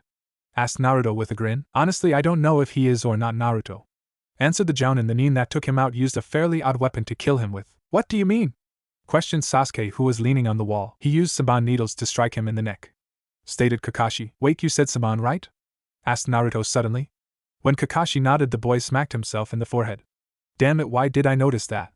Cried the frustrated blonde. When he noticed the questionable glances, he elaborated. Senban are used primarily for acupuncture, not for killing. Sure, you can kill someone if you hit them in the right place, but if not, then they're just a big annoyance. He saw the surprised looks on everyone's faces when he finished his statement. He sighed before stating, my friend is a weapons specialist. She gave me some tips and even helped me pick up on a few things. This seemed to ease their shock before looking back at Kakashi as he sat up before going into a thinking pose. Naruto, I think you just confirmed my suspicions about that hunter ninja. It is clear to me now that he was in league with Zabuza, who is most likely still alive, said Kakashi. This caused everyone in the room to flinch at the thought of that man still living. Just then the door slid open to reveal Tsunami, Tazuna's daughter, who looked rather worried. Is everything okay? She asked while noticing how tense the 3 looked. Yes, ma'am. I was just about to assign these 3 their training for the time being, answered Kakashi as he gave her his eye smile. Why bother? Gado's men will end up killing you anyway, said a small boy as he glared at them all. Inari, don't be rude to our guests. They are the ones that brought home your grandfather after all, scolded Tsunami. It still doesn't matter since they are going to die anyway, stated Inari before walking up the stairs. Tsunami sighed and looked back at the group apologetically before leaving the room towards the kitchen. Kakashi sighed as he grabbed his crutches and slowly led the way outside the house. The group followed along silently as they walked into the nearby woods before stopping in the middle of a clearing. Okay, this is where we will be doing your training, said Kakashi. So what are going to be doing? Asked Naruto excitedly. Tree climbing, he answered lazily. What do you mean? I already know how to climb trees, yelled Naruto. Can you do it without using your hands? Asked Kakashi before putting his hands into a ram's seal. He then slowly made his way up the tree and finally stopped as he hung there upside down on a tree branch. Yes, actually I can watch. With that he did the same seal as Kakashi before casually placing his foot on the trunk of the tree. The moment he did, he dashed up the tree before flicking the jounin on the metal part of his hitai. Huh, I guess you really do know how to do it then, murmured Kakashi. Alright, then you explain to them how it's done, then I will help you with the next step with this training. How will any of this help us in the long run? Asked Sasuke. Because team, the better chakra control you get, the less extra chakra you use up when you use jutsu. For this exercise to work, you must focus chakra to the bottom of your feet, then just climb up the tree. I would say walk up the tree first so you can adjust the amount of chakra needed for your foot to stick to the tree. Oh, and use your kunai to mark your progress. Trust me, it's a pain to try and remember how far you got up the tree, said Naruto as he entered his first ever lecture mode. Impressive. Did you learn this from your friend as well? Asked Kakashi. Yeah, and a few other things like basic sealing, better weapon accuracy, trap making, some more advanced kenjutsu katas, and some cooking skills, said Naruto with a grin. Cooking? Asked Sakura as she sat on a nearby branch. Wow. I can't believe you got up here so quickly, Sakura-chan. It took me almost a week to finally master tree climbing. And yet she taught me some better cooking habits, since she said that ramen wasn't healthy to eat all the time. Though I usually eat ramen for lunch, I do cook my own food for breakfast and dinner, said Naruto as his grin grew wider. Oh, was all she said before looking down at the seething Sasuke. Alright Naruto, let's get you started on your next exercise, said Kakashi as he slowly went down the tree with Naruto following him in the same slow pace. When the two got out of the clearing, they began to make their way towards the pair behind Tizuna's house. He finally stopped as he neared the end of the pair. "Now before we begin, I want to ask you something, Naruto," said Kakashi seriously. "Where did you get that sword and how did it transform?" Naruto sighed before looking back at his sensei calmly. "Do you remember the Forbidden Scroll incident?" When he saw his sensei nod, he continued, "Well, I had released it from the scroll thinking it was something else. As for how my sword transformed, it was because I was protecting Sakura-chan and Tizuna." "How does that work?" asked Kakashi with a raised eyebrow. Naruto just shrugged before stating, "That's just how the sword works. I don't know much else about it other than the fact that its name is Tessega." Kakashi looked at him skeptically for a moment, then gave him a look that said better not be lying before looking back at the water. "Alright, I want you to tell me how good you are with the water walking exercise," ordered Kakashi. "Well, I know that I must constantly expel the right amount of chakra to my feet and make it match the correct amount to make me float. Problem is, even if I lose focus for even a second, I fall straight back into the water," explained Naruto. His friend must be a really good teacher if he can get this far this quickly, thought Kakashi. "Well, I think you should create some clones and practice your kenjutsu while doing the water walking exercise," stated Kakashi. "What? Do you have any idea how hard that is? It's hard enough for me to stand on the water, let alone train in kenjutsu while doing it," shouted Naruto as he started waving his hand randomly in the air. "Trust me, Naruto, if you can do this, then you will be a great asset during the fight," said Kakashi reassuringly while placing a hand on the boy's shoulder. Naruto just looked back up at his sensei for a moment, then grinned and nodded. The boy then turned around before focusing chakra into his feet before commencing with the exercise. "Naruto, I know I wasn't there back then when you needed someone," thought Kakashi as he watched the blonde fall into the water. "But maybe I can make it up to you. Even if it isn't that much, I will still help you like I should have back then, just like sensei would have wanted," continued Kakashi as a small smile started to appear behind his mask. "Alright. I finally got the hang of this damn exercise," shouted Naruto before scolding. He then noticed that he wasn't underwater and looked down to see that he was still floating above water. The boy grinned before running back to the pair. He picked up his sword off the dock, then made his way back to where he was once standing. He quickly made 12 clones before unsheathing his sword. The others copied his actions before charging him in a burst of speed. The original just smirked, then ducked under one of the incoming clones before slicing him in half. As the clone puffed away, Naruto turned around and stabbed another that was attempting to sneak up on him. The moment the clone disappeared, another one popped out from the smoke that came from the previous clone's death. It swung its sword downwards in an attempt to cleave him in half before it was blocked by Naruto's own blade. He then pushed upwards so as to knock the attacking clone away before turning to his left to deflect an incoming kunai. He then charged the clone while dragging his sword through the water in the process. Right as he was reaching striking distance, he saw from the corner of his eye another clone making a horizontal strike aiming to cut Naruto in half. Once he saw this, he quickly stopped the flow of chakra in his feet, making him fall into the water. He looked up to see that the clone that intended to hit him had hit the clone he was aiming to kill. Naruto quickly swam to the surface before refocusing chakra to his feet and climbed back onto the water. The moment he was up, he had 4 clones surround him, all of which were smirking with their blades at the ready. Naruto sighed and started to raise his hand in defeat.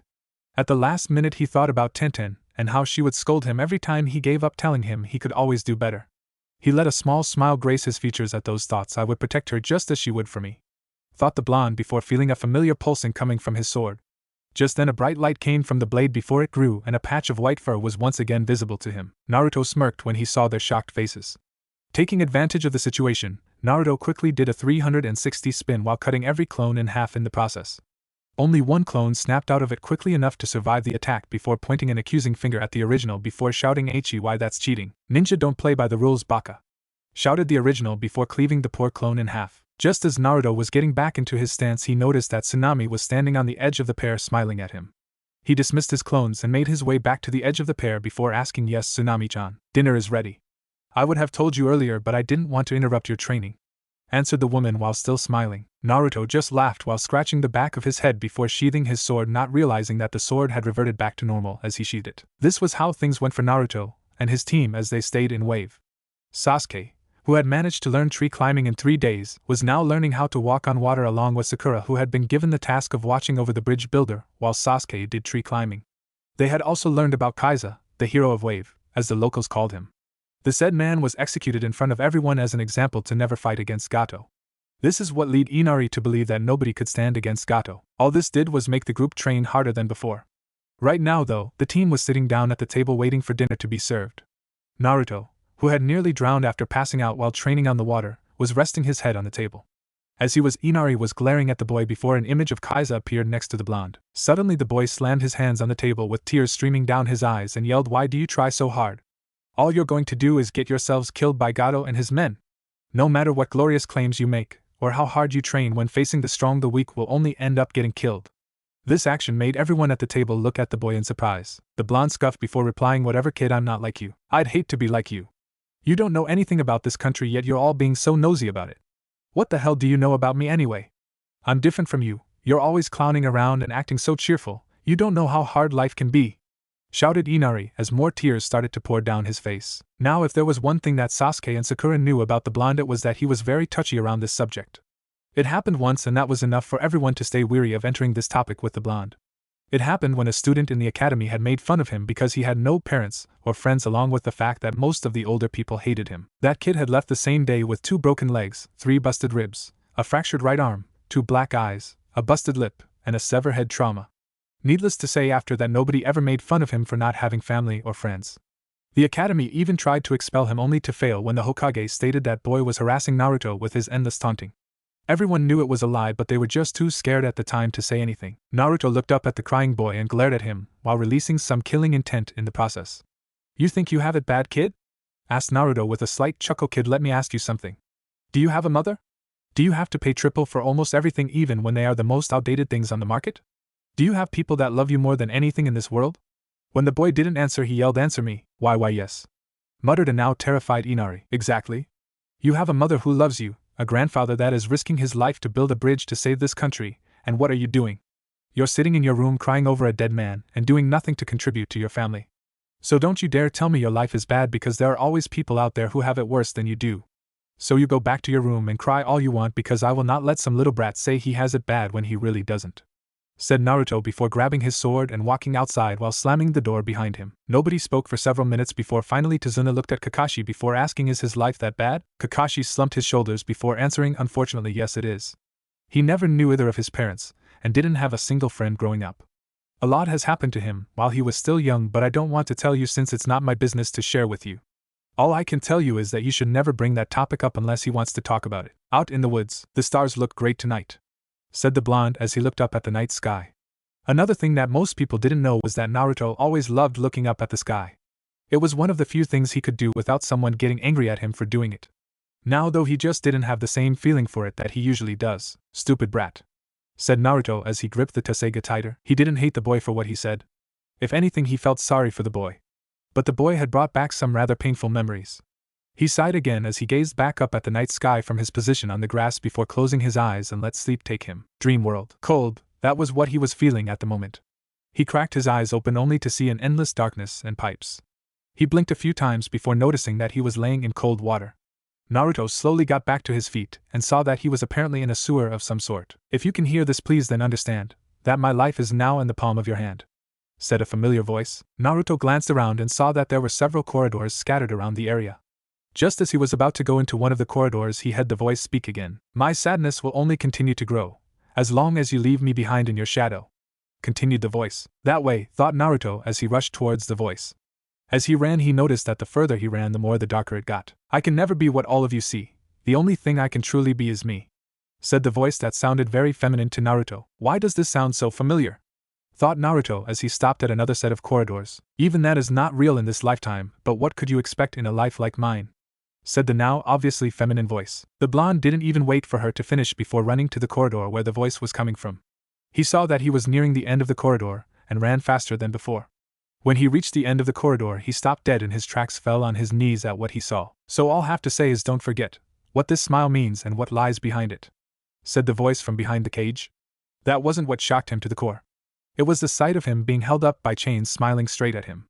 But it wasn't his smile. It was a smile of a crazed lunatic ready to kill everyone. Naruto stared up at the hanging boy before him and felt tears going down his face. He couldn't look at this thing that was called him, he just couldn't do it. He wanted to get up but just couldn't. Then he felt someone from behind embrace him in a hug. This little action snapped him out of his stupor long enough to make him face the figure behind him. When he turned, he saw a beautiful woman with a decently sized bust kneeled down to his level. She had dark red hair that went down to her lower back and had eyes that were a dark pink color with slitted pupils. She had on a pink kimono with light purple flower pebbles decorated all around the front of the outfit with a dark purple sash wrapped around her waist. The woman got to her feet and not only revealed her hourglass figure but also her 9 orange-colored tails swaying behind her. The woman moved her hand to cup his cheek before smiling sadly at him. She gently wiped away the tears from his eyes with her claws before embracing him into another hug. "This is your path now," said the woman. "What you saw before you is what you will become if you succumb to your dark desires." The poor boy was so upset at the sight he saw that he couldn't even say a word. All he did was continue to cry on the woman's shoulder as she rubbed his back in an attempt to soothe him. Finally, after crying for a few moments, he managed to ask why did this have to me? It was a censor question. Why did he have to deal with more burdens than anyone else? Did Cammy hate him? Was it his destiny to have these burdens placed upon him? After all, he had suffered for something he had no control over for 12 years and only recently found out why they hated him. Was it fair to something like this to someone who never even knew his own family to have to live this way? "Because that is what makes you stronger than anyone else, even me," said Kyubi as she muttered the last part. After hearing that, Naruto got out of her embrace and looked the fox mistress straight in the eye. She saw distrust, sadness, hate, and longing.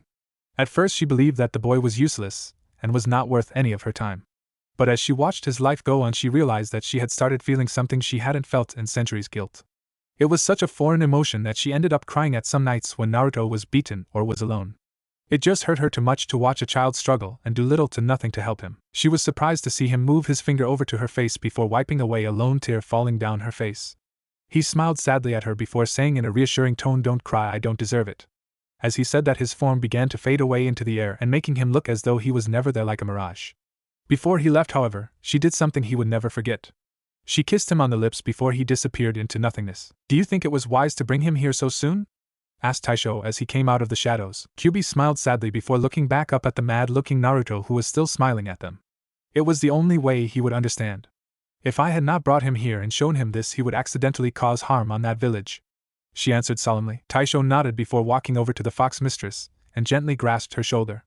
"I trust your judgment, Kyubidano. Just don't let your feelings towards him blind you in the future.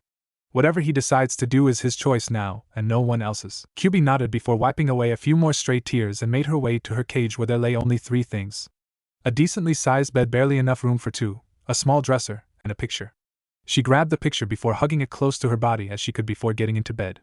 Just as she was about to fall asleep, a small tear went down her face as she mumbled one word, "Naruto-kun," and the tear fell on the picture of Naruto smiling his true smile while sitting at Ichiraka for the first time. Real world. Naruto snapped his eyes open and shot himself up. He looked around frantically before sighing. After shaking his head, he took the moment to take a better glance at his surroundings.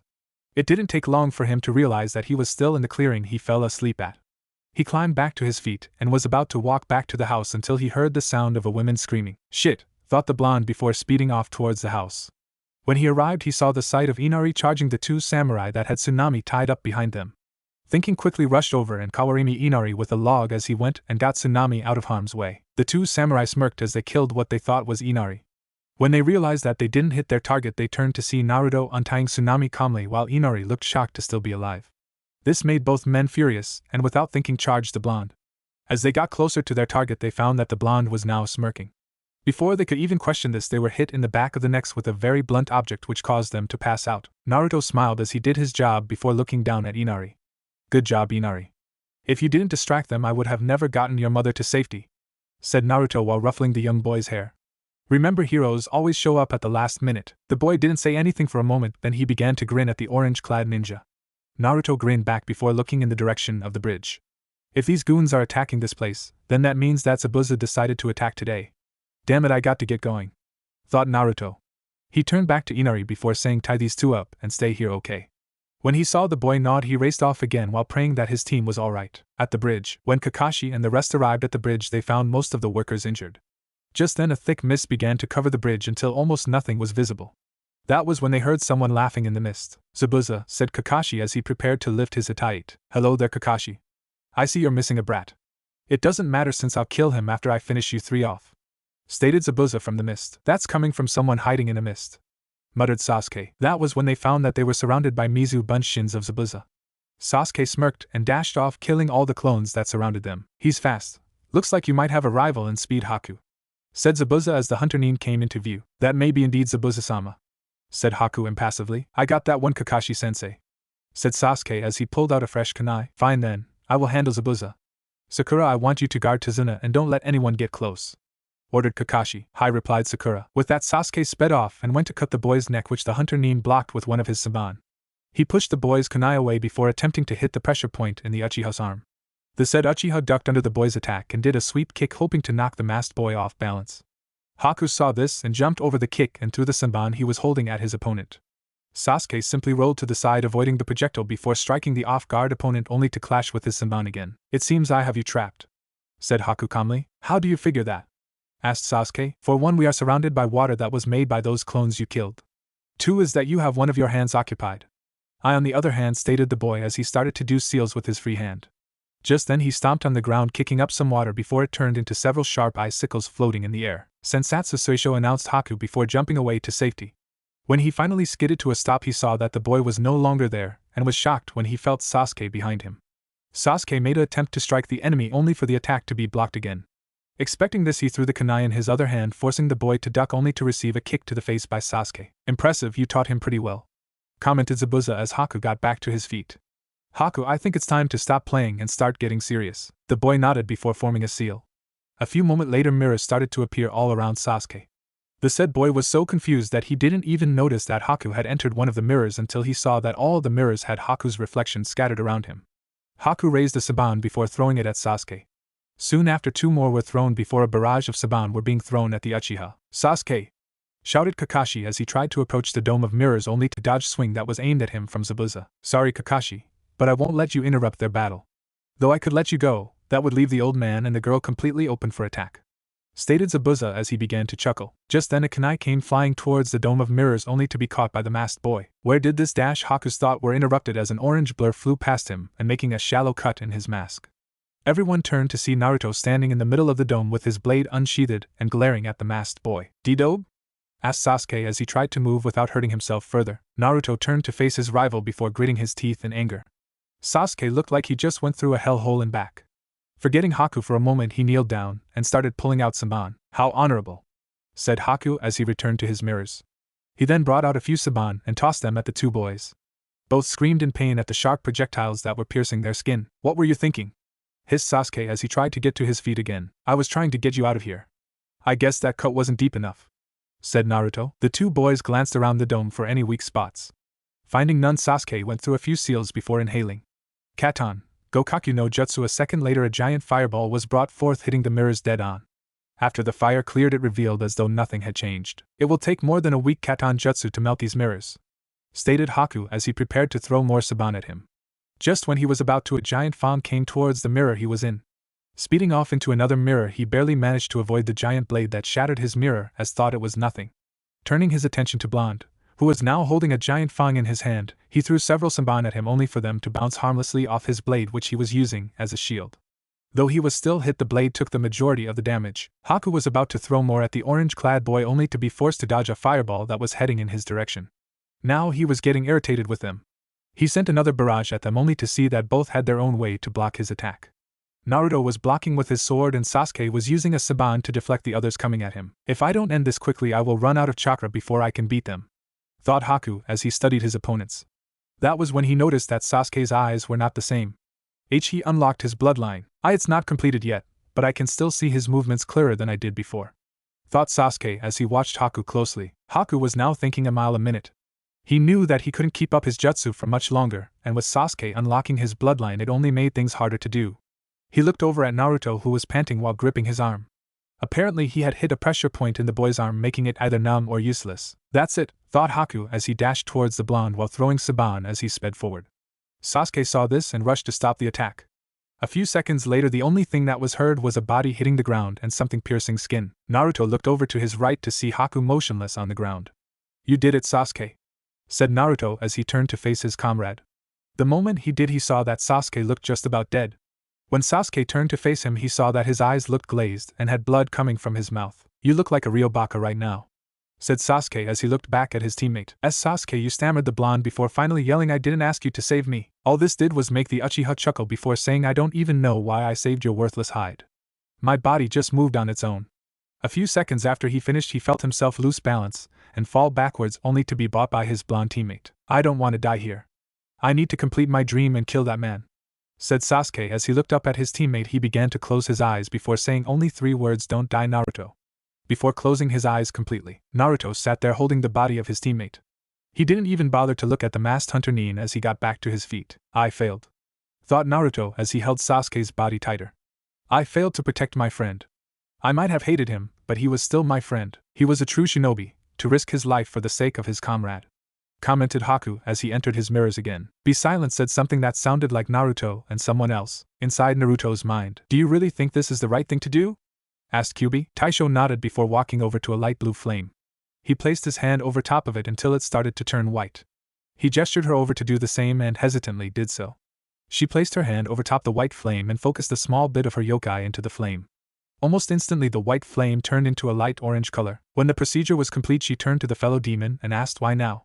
Can't you see he isn't in the state of mind to face something like this? If we did not do it at this time, we would have to wait until he has entered this state of mind again. Though it is with risks, we cannot allow this opportunity to slip. He said coldly. I know that, said the fox mistress, but I don't want to force something upon him that he may never want. She finished with a small tear going down her cheek. Taisho's eyes softened as he watched her. I understand, but this is something that must be done, he stated before turning around and leaving the chamber, leaving Kyubi alone. She stared at the light orange flame in front of her before getting up and walking towards the exit. As she was about to leave, she looked back at the flame before saying, "Forgive me, Naruto-kun," and closing the door. Outside world. Haku watched as the blonde boy fell to the ground screaming in pain. A few moments later, red chakra began to pour out of the blonde's body. He could hear bones breaking and could see the boy's body grow. Again he heard the boy scream in pain as his whole form began to change and grow at a miraculous rate. That was when he saw the boy's hair grow longer, his canes grow into fangs, and his fingernails turn into claws. When the blonde stopped screaming, the red chakra began to recede back into the seal. When it did, Haku found that the area around Naruto was burned and had scorch marks. That wasn't what shocked him though. There, standing before him, was Naruto, who was only clad in his orange pants which looked tattered and burned. His hair, no longer blonde, short and spiky, but silver-colored hair with rusty orange highlights with its length reaching past his shoulder blades. His whisker-marked cheeks were now replaced with 3 red marks. His eyes, now gold with slitted pupils, glared at Haku before reaching for his sword. He heaved it up, pointing it at Haku before muttering one word, "Die." Just then the mirror Haku was hiding in was shattered into pieces before melting into nothingness. Haku, on his part, was shocked at his speed before rushing off into another mirror and throwing a barrage of Senbon at him. Naruto just looked at the Senbon approaching him before they began to melt. What? Thought Haku frantically. Your little mirror trick is nothing compared to my speed, said Naruto as he swung his blade to the side. Just then all the mirrors on that side of the dome were shattered, leaving Haku shocked and speechless. You will die today, wretch. He sped towards Haku at inhuman speed and cleaved the mirror in half before it shattered to pieces. Haku then appeared out of one of the shards of the broken mirror and tried to stab the silver-haired boy with his Senbon. At the last moment, Naruto lifted his hand and grabbed the boy by the neck and held him in place as he stared at him. After staring at the blank mask, he shook his head before saying, "Too slow, seems like you're not even trying at all." When he finished, he let go of his neck only to grab his face and toss him through a mirror with such force that when he landed on the bridge's surface, he made a small crater. This boy, thought Haku as he saw Naruto approaching with Tesseiga heaved onto his shoulder. He's too strong for Mizubuza-sama, finished Haku as Naruto looked down at him. He pulled the boy by the collar of his shirt before stabbing the Tesseiga into the ground. Let's see the face of my comrade's killer before I send him to hell, said Naruto coldly as he removed the blank mask with his free hand. The moment the mask was removed, he dropped Haku back on the ground before stuttering. Why you? Flashback. Naruto was sitting down on the ground in the middle of the woods panting. Next to him a still transformed Tesseiga lay on the grass. He had decided he was going to start practicing with his sword's new transformation state and see how good it was. So far he found that it was sharp enough to cut a tree in half, it weighed little to nothing to him, and that it was impossible to break. He had just finished his 7th hour of practicing with the blade and was feeling like having his 4th break from training. He grabbed the blade and sheathed it back into its sheath before falling on his back and staring up at the clouds. Just as he started to relax, he heard the sound of footsteps approaching him from behind. Naruto turned around to see a beautiful black-haired woman who looked around his age. She was wearing a pink dress with a red chakra around her neck. She looked at him with her dark brown eyes before smiling sweetly at him. Naruto blushed slightly as she smiled at him. Trying to hide it, he grinned slightly before waving at her. "Hello?" "Hello," replied the woman before walking towards him. When she reached him, she kneeled down and asked, "What are you doing out here?" Naruto grinned again before holding up the sheathed sword. "Training. I'm trying to get better at my kenjutsu at the moment." The woman raised an eyebrow before asking, "Are you trying to become a samurai?" "No, well, kinda. I'm already a ninja. I just want to be a master at kenjutsu since I don't have much else other than this sword," answered Naruto while scratching the back of his head nervously. The woman nodded her head in understanding before saying, "My name is Haku, by the way. Uzumaki Naruto, and it's great to meet you, Haku-chan," replied Naruto. The woman, now known as Haku, smiled slightly before asking, "Why do you want to become a kenjutsu master, Naruto-kun?" The blonde thought about it for a moment. Why did he want to become a Kenjutsu master anyway? That was when flashes of him laughing with Tenten and a smiling Sakura came into his mind. He looked back at Haku before answering, I want to become a master so that I can protect those who are precious to me. Haku was surprised slightly at his seriousness before smiling sadly at him. She climbed back to her feet and began to walk off. Naruto was now confused at her actions. Was it something I said, thought the blonde. Just when the woman was about to leave the clearing, she turned to face him and said, you will be truly strong someday. Before turning back and leaving the clearing. End flashback. Naruto stood there in silence as he looked at the raven-haired woman in front of him. As he stared, his silver hair began to change back into its previous color while maintaining its length. His once golden eyes now changing back into their previous sapphire color, while also keeping his pupils slitted. Naruto continued to stare at Haku in shock before asking the top question on his mind. Why? Haku only stared at the ground as she didn't want to answer him. Truthfully, she was not trying to kill him. Still, it didn't make it any easier to do what she had done to him. She looked up into his eyes and saw many emotions flowing through them. She saw pain, guilt, anger, and sorry all flash through those beautiful blue eyes and just couldn't help but look back at the bridge floor. I did it for Zabuza-sama, answered Haku while still looking at the ground. The blonde gritted his teeth before picking her up and slapping her across the face. Why would you do something like this for someone who only uses you as a tool? Asked the blonde as he watched her struggle to get back to her feet. Because he was the only person who gave me a purpose to live, said Haku sadly. The blonde was silent after he heard that comment. He lowered his as his longer bangs hid his face from her view. Finally, after what seemed like forever, he spoke. It seems you have had a horrible life as well. You think that if nobody accepts you, then there is no point to living, and that is why you follow Zabuza. Because he gave you that acceptance you long for, even if you were to be used as a tool, you still followed him, said Naruto as tears fell down his face. Naruto knew he hit the mark when he saw her eyes flash with sadness. That was when he remembered that poem he heard in his dream. For those who hear this, please understand that my life is now in the palm of your hand. My sadness will only continue to grow, so long as you leave me behind in your shadow. I can never be what all of you see. The only thing I can truly be is me. Even that is not real in this lifetime, but what could you expect with a life like mine? So all I ask is to never forget what this smile means and lies behind it. When he was finished, he noticed that Haku was now shedding tears while looking into his eyes. He was about to speak again when he heard the sound of what sounded like lightning. Both turned in the direction of the sound and saw that Zabuza was being held down by 5 dogs while Kakashi was holding what looked like lightning in his hands. Turning back to Haku, he saw that she had made a seal and looked back at him for the last time before whispering, I'm sorry, and disappearing into a mirror of ice. Shit, thought Naruto as he raced over to stop Kakashi from attacking. He knew he wouldn't make it in time to stop him, so the only other option was to dash. Use the sheath, whispered a voice. Not questioning the voice, he quickly unbuckled the sheath from his waistband and pumped chakra into his feet so he could block the Jounin's jutsu. Just when Kakashi was about to stab the missing Nin in the heart, a yellow blur appeared in front of him and knew that it was Naruto. He tried to stop his advancement, but he was too late to stop it.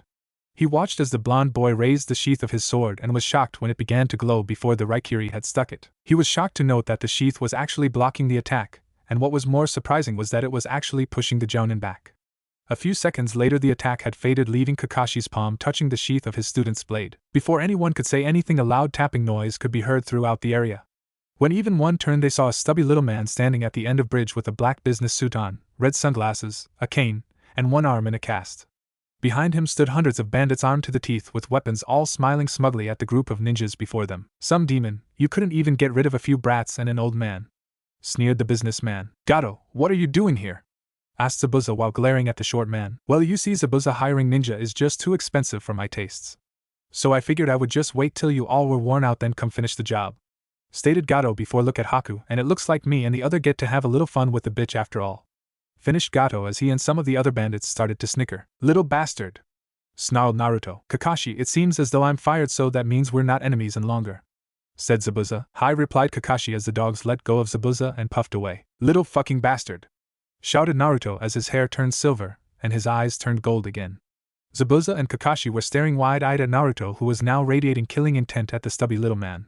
Said man was now shaking and decided now would be a good time to leave. The short man ran into crowd and shouted, kill them all, before heading towards the boat that was at the end of the bridge. In a flash, Naruto was back to where his sword was posted and heaved it out of the ground. He walked back to where his sensei was standing and stopped when he was beside the man. Don't interfere with this, sensei.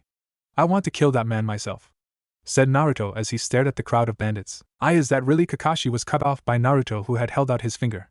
He then started tapping on his hitait with the same finger before grinning at him the way only Naruto would grin. I'm all here, Kakashi-sensei, said Naruto before dropping his grin and took a few steps forward. Before anyone knew what was going to happen, Naruto was in front of the crowd and had his sword held at an arch. He swung the blade, cutting 4 of his victims in half. When the others saw this, they were shocked that the silver-haired kid was already in front of them. Not missing a beat, Naruto took another swing with his blade and cleaved 3 others in half before they started to retaliate. One bandit swung his sword at him, aiming to cut off the boy's arm. He was shocked when his sword collided with his opponent's, and the result was his blade being cut in half. Another one decided to stab Naruto in the back, hoping to catch the silver-haired child off guard. Naruto ducked under the strike and spun around and cleaved both the man's legs off. Jumping up, Naruto did a small flip, avoiding most of the weapons being thrown at him before landing in the middle of 4 bandits. He quickly did a 360 spin and cut all the men in half before rushing forward. A few bandits tried to intercept him, only to fall to the ground as he passed them while missing arms, legs, or their heads. Finally, when he reached the end of the bridge, he found Gato standing there shivering like a coward.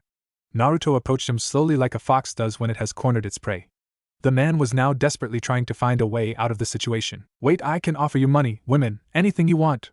Just please spare me," pleaded the man while kneeling on the ground. Naruto looked down at the groveling man before stabbing his sword into the ground. He tried to face the bandits that were sneaking up on him and glared at them. "Move and I'll kill all of you," said Naruto coldly before turning to face Gato again. "You account number." Gato looked up at the boy standing before him in shock. He quickly began to plot a way to kill the brat until he had him say, "I'll know if you're lying, so don't try and fool me." Shocked at this, the man quickly nodded, reached for his back pocket, and pulled out his wallet. He then pulled out the pen from his shirt pocket and scribbled down his account number on a random piece of paper in his wallet. "Here it is now, please let me go," pleaded Gato as he tossed his wallet to the silver-haired youth. The boy glanced at the number before smirking. Soon his smirk turned into a sinister smile, a smile that promised death. He looked back at Gato before quickly pulling Tessega out of the ground and stabbed him in the shoulder. The businessman could only gasp in horror as he was stuck by the giant blade. He looked back at the smiling Naruto before stuttering out, "BB, but why you said I could LL. When did I say I would let you live?"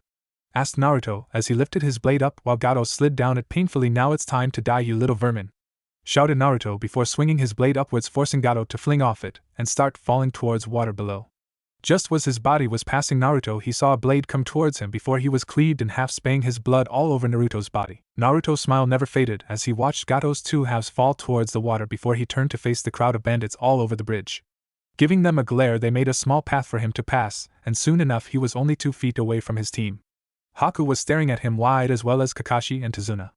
Zabuza, on the other hand, was looking at Naruto with a look of amazement and pride. What he was proud of, Naruto didn't know, but it was the last 2 members of his team that reactions that got him. Sakura looked scared while Sasuke was actually alive and was giving him a strange look. "And Naruto?" asked Sakura as she held on to Sasuke tighter. After seeing this, Naruto's body began to recede back to its original form, and was looking sad that his friend was afraid of him. He looked back at Sasuke and saw that he too was unnerved at the sight of Naruto with blood all over him. "You little brat! You killed our meal ticket! Now we're going to pillage this place for everything of worth!" shouted one of the brave and stupid bandits. A few others cheered before beginning their advance on the ninja.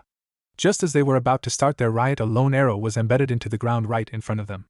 Everyone turned to see Inari holding a crossbow with the whole village behind him armed with weapons of their own. "Come anywhere near our village, and you will have all of Wave to deal with," shouted a random villager. "Inari!" shouted Naruto while waving at the boy. The said boy grinned before waving back. "Heroes always show up at the last minute," stated Inari. "Hey Zabuza-san."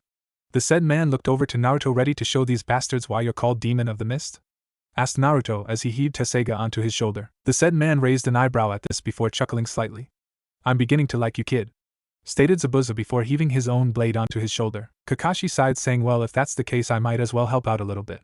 He then formed a cross-shaped seal before shouting Kage Bunshin no Jutsu. With a puff of smoke, the whole side of the bridge was filled with Kakashis, all of which were glaring at the bandits. "You all ready?" they all asked simultaneously. "No thanks," shouted the bandits as they raced back to the boat. When the boat was finally out of sight, everyone cheered, for they were now free again. Just when everyone was about to congratulate their heroes, Naruto kneeled down as his Tessega transformed back to its katana state before passing out onto the ground.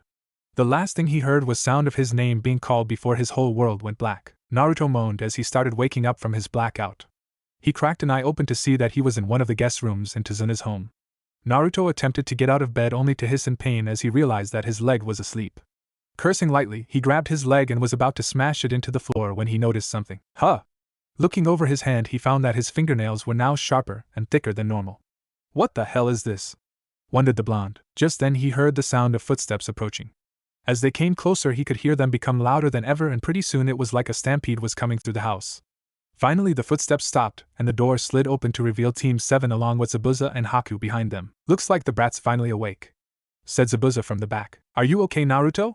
asked a slightly worried Sakura. Naruto only yawned before saying, somewhat, "How did I end up here?" "You passed out right after the bandits ran off," answered Kakashi before limping into the room and sitting next to the blonde boy. "That was 3 days ago, Naruto." "3 days?" shouted Naruto before clutching his ears in pain. After the ringing in his ears stopped, he looked back up to see everyone looking at him questioningly. "What?" he asked, slightly unnerved with everyone looking at him like this. "Take a look," grumbled Sasuke as he handed Naruto a mirror. Naruto looked into the mirror only to almost drop it. His hair, no longer short and spiky, was now smooth and long. His eyes were still the same color, but his pupils were now slitted. His baby fat was gone, giving him a more mature look, and his whisker marks were now slightly thicker.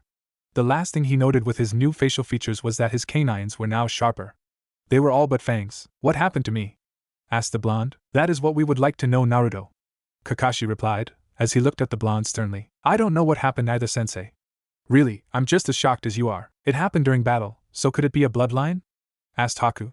"Uchiha-san awakened his Sharingan during battle, so that would lead me to believe that he has one." Kakashi thought it over for a few moments before nodding his head and muttering, "That could be a possibility."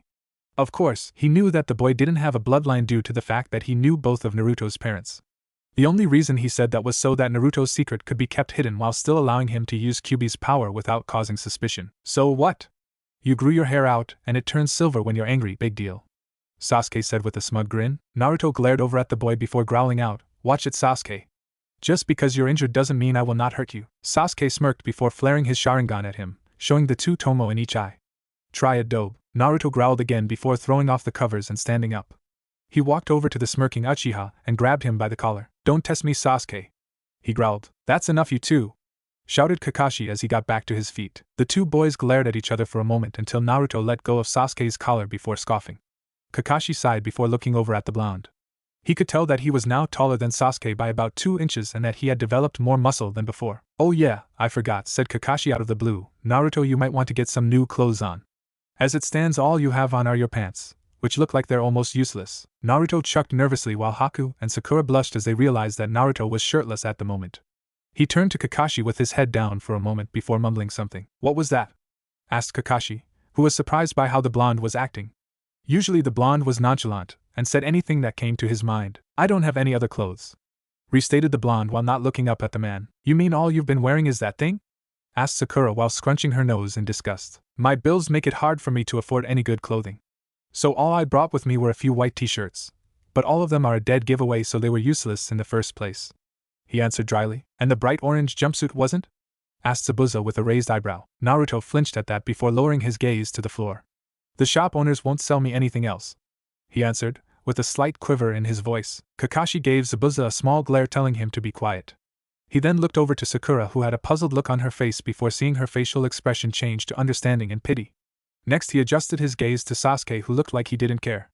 The last person he glanced at was Haku, who looked worried for the downcast boy. "Don't worry about it, Naruto," said Kakashi as he placed his hand on the blonde's head. "I'll help you pick out some new clothes if you want," he finished while giving him his famous eye smile. The boy looked up at his sensei with a surprised look on his face. With the exception of a select few, no one had ever volunteered to aid him in anything. Yet his sensei had wanted to help him. As soon as he registered this, he nodded his head vigorously before gracing the room with his real smile. Sakura, who had been watching the event along with everyone else, couldn't help but stare at Naruto as he smiled. She had seen all his expressions and never once had she seen this one. It wasn't his cocky smile or his cheerful yet goofy grin. It was a real smile, a smile that was only for times when he was truly happy. She looked over at Sasuke, who had the same kind of surprised look on his face as she did. Sakura looked back at the blonde only to see that his smile was gone. "So when do we leave, sensei?" asked Naruto excitedly. Kakashi chuckled slightly before ruffling the boy's hair. "We can leave after we eat." And then he pulled out his favorite little orange book. Zabuza's eyes widened before snatching the book from Kakashi's hands. "Do you have any more copies of this book?" asked the missing nin while waving it back and forth. Kakashi's fingers twitched as he looked at Zabuza, who was holding his book. Quicker than the naked eye could see, Kakashi had his book back in his hands and was glaring at Zabuza before answering, "No," and walking off. Zabuza grunted before following him, while he began plotting ways of stealing the book when the scarecrow wasn't looking. Haku and Sakura huffed as they muttered curses about perverts. Naruto, on the other hand, was laughing his ass off at the image of the feared demon of the misreading pornography. Sasuke just scoffed before walking downstairs. Naruto grabbed a white t-shirt from his bag and followed suit, while Haku and Sakura followed behind him. When he made it downstairs, he saw the sight of Tazuna sitting at the table drinking coffee while Tsunami was in the kitchen making breakfast. "Morning, Ji-san." "Morning, Tsunami-san," shouted the blonde. Both looked over at him with surprised looks before they changed to relief and happiness. "Brat, you're awake," said Tazuna as he smiled at the boy. "We were worried you wouldn't wake up." "It's a blessing that you're okay," said Tsunami with a smile. "I'll have breakfast ready in a few minutes." Naruto smiled slightly at their kindness before sitting down at the table, while waiting for breakfast to be served. 10 minutes later, a happy and stuffed Naruto, along with his porn-reading sensei, was walking down the road towards the village where he could buy some new clothes. As they walked, Naruto discovered something that was quickly becoming annoying. "Damn bangs," the boy cursed as he pushed his bangs out of his eyes, only for them to immediately fall back down. Kakashi chuckled slightly as the blonde tried to keep the bangs out of his face. This continued for a few moments before he finally gave up and stopped messing with them. When they finally arrived at the village, they stopped, and could see that everyone was a lot happier now that Gato was dead. Just as the two were about to start walking again, they saw a young girl point at Naruto before shouting, "It's him! That's the one who killed Gato!" In an instant, the two were surrounded by countless people, some shouting their thanks to the boy, while others were patting him on the back and shaking his hands, and even some of the young girls were hugging him. Despite all that was going on, Naruto could only stare in shock. Is this really happening? Is this what it's like to be appreciated? Kakashi, on the other hand, was looking a little sad at the way Naruto was taking this. Yet he knew it wasn't his fault. Most people would be boasting about it while Naruto was just standing there confused and shocked. This is the way Naruto should be treated in Konoha as well, thought Kakashi with a scowl, which was thankfully hidden behind his mask. "Sorry, but we must be on our way. We have some errands that need to be taken care of," said Kakashi finally. The people looked at the man for a moment before nodding and saying their goodbyes to the young blonde. The said boy didn't move as the small crowd dispersed until they were the only ones in the middle of the street. After several minutes of silence, the blonde looked back up at his sensei before asking, "Why did they do that?" Kakashi sighed as he looked at the boy sadly. It was depressing seeing a child that never once experienced what it was like to be thanked for something. "They are grateful for you killing Gato. It's something that comes natural when someone does something for you and wish to express it in some way or another. Though not everyone will thank you the way these people just have, but depending on what you've done, they will be grateful enough to do what they just did." Naruto didn't say a word, and quite frankly, Kakashi didn't mind at all. They just continued to walk in silence until they arrived at the clothing shop, where Naruto perked up slightly. When they walked, they were greeted by the shopkeeper, who smiled brightly at the blonde. Naruto gave a small smile back before following Kakashi through the racks of clothes. Not enough shinobi gear in this store," mumbled Kakashi. He took a glance at Naruto, who was looking for something that suited his tastes. Just then Kakashi got an idea before looking through a small rack of clothing. After searching through a few more racks, he found what he was looking for, and called Naruto over before taking the clothes and guiding him to the changing rooms. "Here, change into these," said the lazy jounin before handing the clothes to the blonde. Naruto nodded before taking the clothes, walked into the small room, and closed the door. A few moments later, the door creaked open, and out came a newly dressed Naruto. He was now wearing a cream-white coat sewed with a black haori and matching baggy shinobi pants and ninja sandals. On his waist he had a navy blue obi that now held his sword on his left side of his hip. On his arms he wore a pair of ash-gray arm bracers that went from his wrist almost all the way to his elbow. Kakashi studied the new look for a moment before nodding his head. "Looks perfect," said Kakashi as he gave Naruto his eye smile. "Why these?" asked the blonde as he stared at his sensei curiously. "Shouldn't I be wearing something more ninja-ish?" Kakashi nodded before stating, "Technically yes, you should. However, samurai wear either armor or loose clothing. Since wearing armor is too loud and heavy, I chose to get you some loose clothing since it's easier to move around in. I also chose them due to the fact that this village doesn't sell shinobi equipment or good clothing." Naruto stood there silent for a moment before looking back at his new outfit. "It's missing something," stated Naruto out of the blue. This made Kakashi raise an eyebrow at the blonde before shaking his head and saying, "Well, we will work on that later." With Naruto nodded before following Kakashi to the register. When they went to pay, the old man running the store told them it was free of charge. After the two left the store, they decided to return to Tazuna's home. As they walked, Naruto was staring at the ground in thought while Kakashi read his book. The only noise that was made was their footsteps and Kakashi giggling from time to time. Just as the two were about to reach the home, Naruto stopped and continued to look at the ground while his bangs hid his face. Kakashi stopped walking and looked back at his student with a raised eyebrow. After staying silent for a while, Naruto finally raised his head, looked straight into Kakashi's eye before asking, "Sensei, do you know who my parents were?" Kakashi's eye widened slightly. He never thought that Naruto would ask him about a question like that, but, after all the recent events, he couldn't blame the boy. Kakashi sighed before nodding his head in confirmation at the blonde's question. "Who were they? What were their names?"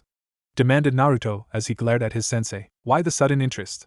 asked Kakashi, not liking how the blonde was acting. Naruto intensified his glare on the man while clenching his fist before answering, because I've been lied to all my life.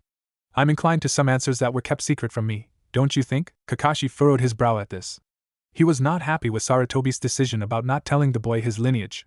Hell, if the village had known, then maybe Naruto would have been better off instead of barely able to afford proper shinobi clothes. Regardless, he had to tell him now, otherwise it would lead to Naruto being untrusting towards him, and that was the last thing he wanted. The Jounin sighed and answered calmly, your mother's name was Uzumaki Kushina and your father's name was Namikaze Minato. I can't tell you any more than that, I'm afraid. In an instant, Naruto was in front of Kakashi with Tesega's blade just an inch away from Kakashi's neck. Naruto was now growling at his sensei as he glared at him while releasing a decent amount of killing intent at the Jounin. Tell me more now, he growled out, as his eyes flickered from blue to gold.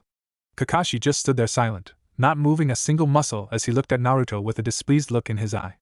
In a matter of seconds, Tesega was knocked out of the blonde's hands while he was pinned to a tree with Kakashi's gloved hand on his neck. Naruto, said Kakashi coldly, don't ever threaten me like that again, understood?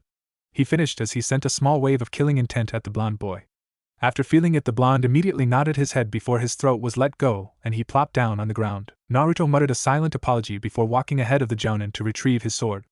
After retrieving his weapon, he quickly put it away before walking back to the dirt path and staying up front and away from the Jounin. Why did I lash out like that? Naruto wondered, as he continued walking.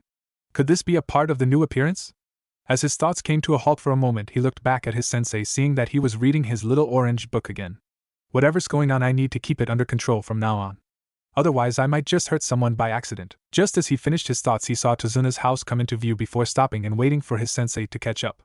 When the man finally reached him, he asked, Sensei, do you have something that can help me with, what happened a minute ago? Kakashi looked over his book for a moment before snapping it shut.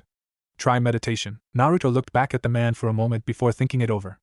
That could work, thought Naruto before nodding his head and ran off into the forest. After getting far enough, he sat down on a soft patch of grass and got into a meditation stance before closing his eyes and taking some deep breaths. Just then his eyes snapped open before he muttered, what the hell do I do now? Closing his eyes again, he tried to think of something that would relax him. After a few moments, he started to feel woozy and soon after he passed out, still sitting in his meditative stance. Mindscape. Naruto cracked his eyes open slightly before taking in all his surroundings. He grunted when he realized that he was back in the sewer. Sighing, he got back onto his feet before walking around the corridors hoping to find the cage again. He began to get frustrated since he couldn't find the right path until he saw a familiar orange tail poke out of a random corridor before disappearing. The second it was out of his view, he chased after it, hoping that it didn't get too far away from him. After reaching the end of the hallway, he saw the same orange tail disappear down another hallway. Getting annoyed, he chased after it again while going slightly faster so as to catch up to the damn thing. This process continued for another 2 corridors before he finally caught up to it before leaping at it and holding it tightly so as to not get out of his grasp. That was when he heard a small yelp come from the next room. Naruto calmly walked down the corridor while still holding the tail gently but firmly in his hand. When he rounded the corner, he saw the sight of a massive cage and his same form hanging from the ceiling, in chains, still grinning that twisted grin at him. Welcome back, Naruto-san, said a voice from behind him. Naruto turned to Taisho, standing there in the same attire he had on the first time he met him. Naruto grinned at him before saying, Hello, Taisho-san. The man smirked in reply before he heard a female voice speak, Naruto-kun. Naruto looked past Taisho to see Kyubi sitting on an old block of concrete that was directly behind Taisho. He smiled brightly at her before replying, Hello, Kyubi-chan. The said woman smiled at him before she spoke, Good to see you again, Naruto-kun. Now can you please release my tail? You're starting to hurt me with how hard you're squeezing it. Naruto blinked a few times, then looked at the furry object he was in his hand. He laughed nervously before loosening his grip and petted a few times. He heard Kyubi purr slightly before he let go of the orange tail. Taisho chuckled slightly at his actions while Kyubi was trying to hide her blush. Taisho looked up at the Naruto dangling on the roof before raising his hand and making the crazed blonde disappear from view. When that was done, he looked back at Naruto with a stern expression on his face. Naruto-san, we must speak with you about the recent events that have happened since you battled the Ice Maiden, said the dog demon. Naruto looked back at him in confusion for a moment before realization dawned onto him. Are you talking about my new look and the thing with my hair going a different color? Precisely, Naruto-san, answered Taisho. We also wish to explain a number of things that will aid you in the future. In an instant, a block of concrete was made right where Naruto was standing. Getting the hint, he sat down Indian style before gesturing him to proceed. Very well. Fist of all the changes that have been bestowed on you are not due to the result of bloodline limit, as you humans call it. Naruto opened his mouth only to be stopped by Taisho, who had raised a finger to silence him. All questions that you may have shall be answered by the end of the explanation. Naruto grumbled slightly before allowing the dog demon to continue. As I was saying, the results of these changes are due to the fact that we have made you into a demon. Naruto's eyes widened at those words, yet he wasn't given a second before Taisho continued his explanation. At your current state, in which your hair remains the same as it has always been, you are a Hanyu. When you transform, you are a Yukai. However, this is not using Kubidano's chakra but my Yuki. The difference between the two is that Yuki is more potent than chakra, thereby making it stronger. However, due to Kubidano having such a staggering amount of chakra, that makes it an equal amount compared to my own Yuki. So because she has 9 taels worth of chakra, she has the same amount as you? Correct. Now, when you are in this form, your physical abilities increase dramatically, but only for a limited amount of time. In other words, do not be too reliant on this form until you reach a certain age, stated Taisho. Naruto sat in silence for a few moments before he looked at his reflection in the water. So I guess now the villagers will be right when they say I'm a demon, stated Naruto solemnly. Sadly, it is true, you are now a demon, replied Taisho. Don't hate yourself for what you now are. Humanity fears what it does not understand, and that fear turns to loathing. Naruto-san, so long as you maintain your emotions, you will never be considered a demon in the eyes of those precious to you. Naruto looked back at the man for a moment before smiling at him. Thank you, Taisho-san. The man nodded before glancing over at Kyubi. The woman nodded before clearing her throat. Naruto-kun, I will now explain what exactly your abilities will be while in your Hanyu and Yukai forms. While in Hanyu form, your physical abilities are enhanced but not as dramatic as when you transform into your other form. Your strength, speed, endurance, senses, and regeneration will be greater than what they were previously. When you transform, your abilities will further increase. So what am I, a superhuman or something? Asked Naruto while chuckling at his own joke. Actually, you're right, you would be once you train a bit more. Once you train with this body, then it might be as strong as your Yukai form, while that grows stronger as well, replied Kyubi. She giggled slightly as Naruto went slack-jawed for a moment. So what else can I do in this form? Asked Naruto as he rehinged his jaw. Well, you have long-lasting youth, and your mind will be able to process information better. Other than that, nothing else really changes, said Kyubi as she placed her finger on her chin and thought. Naruto sat there stiff as a board as he heard the last 2 abilities. Actually, he was more focused on the long-lasting youth. When you said long-lasting youth, what exactly is it that you meant? Asked Naruto nervously. Kyubi looked back at for a moment before replying, meaning that you could live for 100 years and look like you're still in your late 20s or early 30s. When she saw his downcast look, she added, however, since me and Mikiba-chan are in here with you, we can find a way to give the same thing to your mates, as well, without turning them into Hanyu. When he heard this, Naruto sighed in relief before stopping and looking at Taisho questionably. Mikiba-chan? He asked with a hint of amusement. Taisho smacked his forehead before sighing as he listened to Naruto burst into laughter. She refuses to call me anything other than for what I'm known for. I don't know why, but that's just what she does, answered Taisho as he glared at the snickering Kyubi. The said woman just looked at him innocently before giving him a small pout while placing her finger under her lip. What? She asked cutely. Taisho's sweat dropped at this before turning away from the great Kyubi no Kitsune, who was currently giving Naruto the victory sign. After everyone calmed down, Naruto asked the question that had been bugging him the entire time he has been here. Why does this place look like a sewer? It looks like this because you never had much to be happy about. Your mind is reflected on what your emotions are most of the time. In your case, you were always depressed or sad, so your mind was shaped into what you see before you, answered Kyubi as she looked at him sadly. Oh, was all he said before going silent. After a moment, an idea came to him. Hey, can I change it now that I'm here? Asked Naruto hopefully. Again, Kyubi placed her finger on her chin and thought before nodding her head. It's possible. The second she said that, Naruto began to think of something that would be good. Suddenly the thought of a huge mansion came into his mind. Seconds later, the ankle-deep water started draining from the area, and soon the concrete that they were standing on was replaced with polished wooden floors. The concrete blocks that they were sitting on turned into comfortable black leather armchairs. I know it's not much, but I just couldn't stand the sewer anymore. By the way, since this is my mind, I give you permission to make any scenery or add anything you want to the mansion, since I don't know what type of taste you two like, said Naruto as he scratched the back of his head nervously. Both gave him a nod before Kyubi asked any other questions. Naruto shook his head in reply to the question. Kyubi glanced at Taisho. Said demon looked back at her before nodding his head. A moment later, Kyubi had one of her tails in front of her. She then plucked a single string of hair off the very tip of her tail. She then got up and walked over towards Taisho before handing him the string of hair. Taisho closed his eyes for a moment as a yellow glow illuminated the room and blinded Naruto. When the light died down and Naruto could see again, he saw Taisho holding a red Haido that looked a little too big for him. When Naruto saw Taisho gesture him over, he wordlessly obeyed. Naruto-san, said Taisho as he looked Naruto straight in the eyes. This is a uniquely woven Haido that are made of the Hinazumi hair. It is made to withstand fire and will actually repair itself when it is hit by them.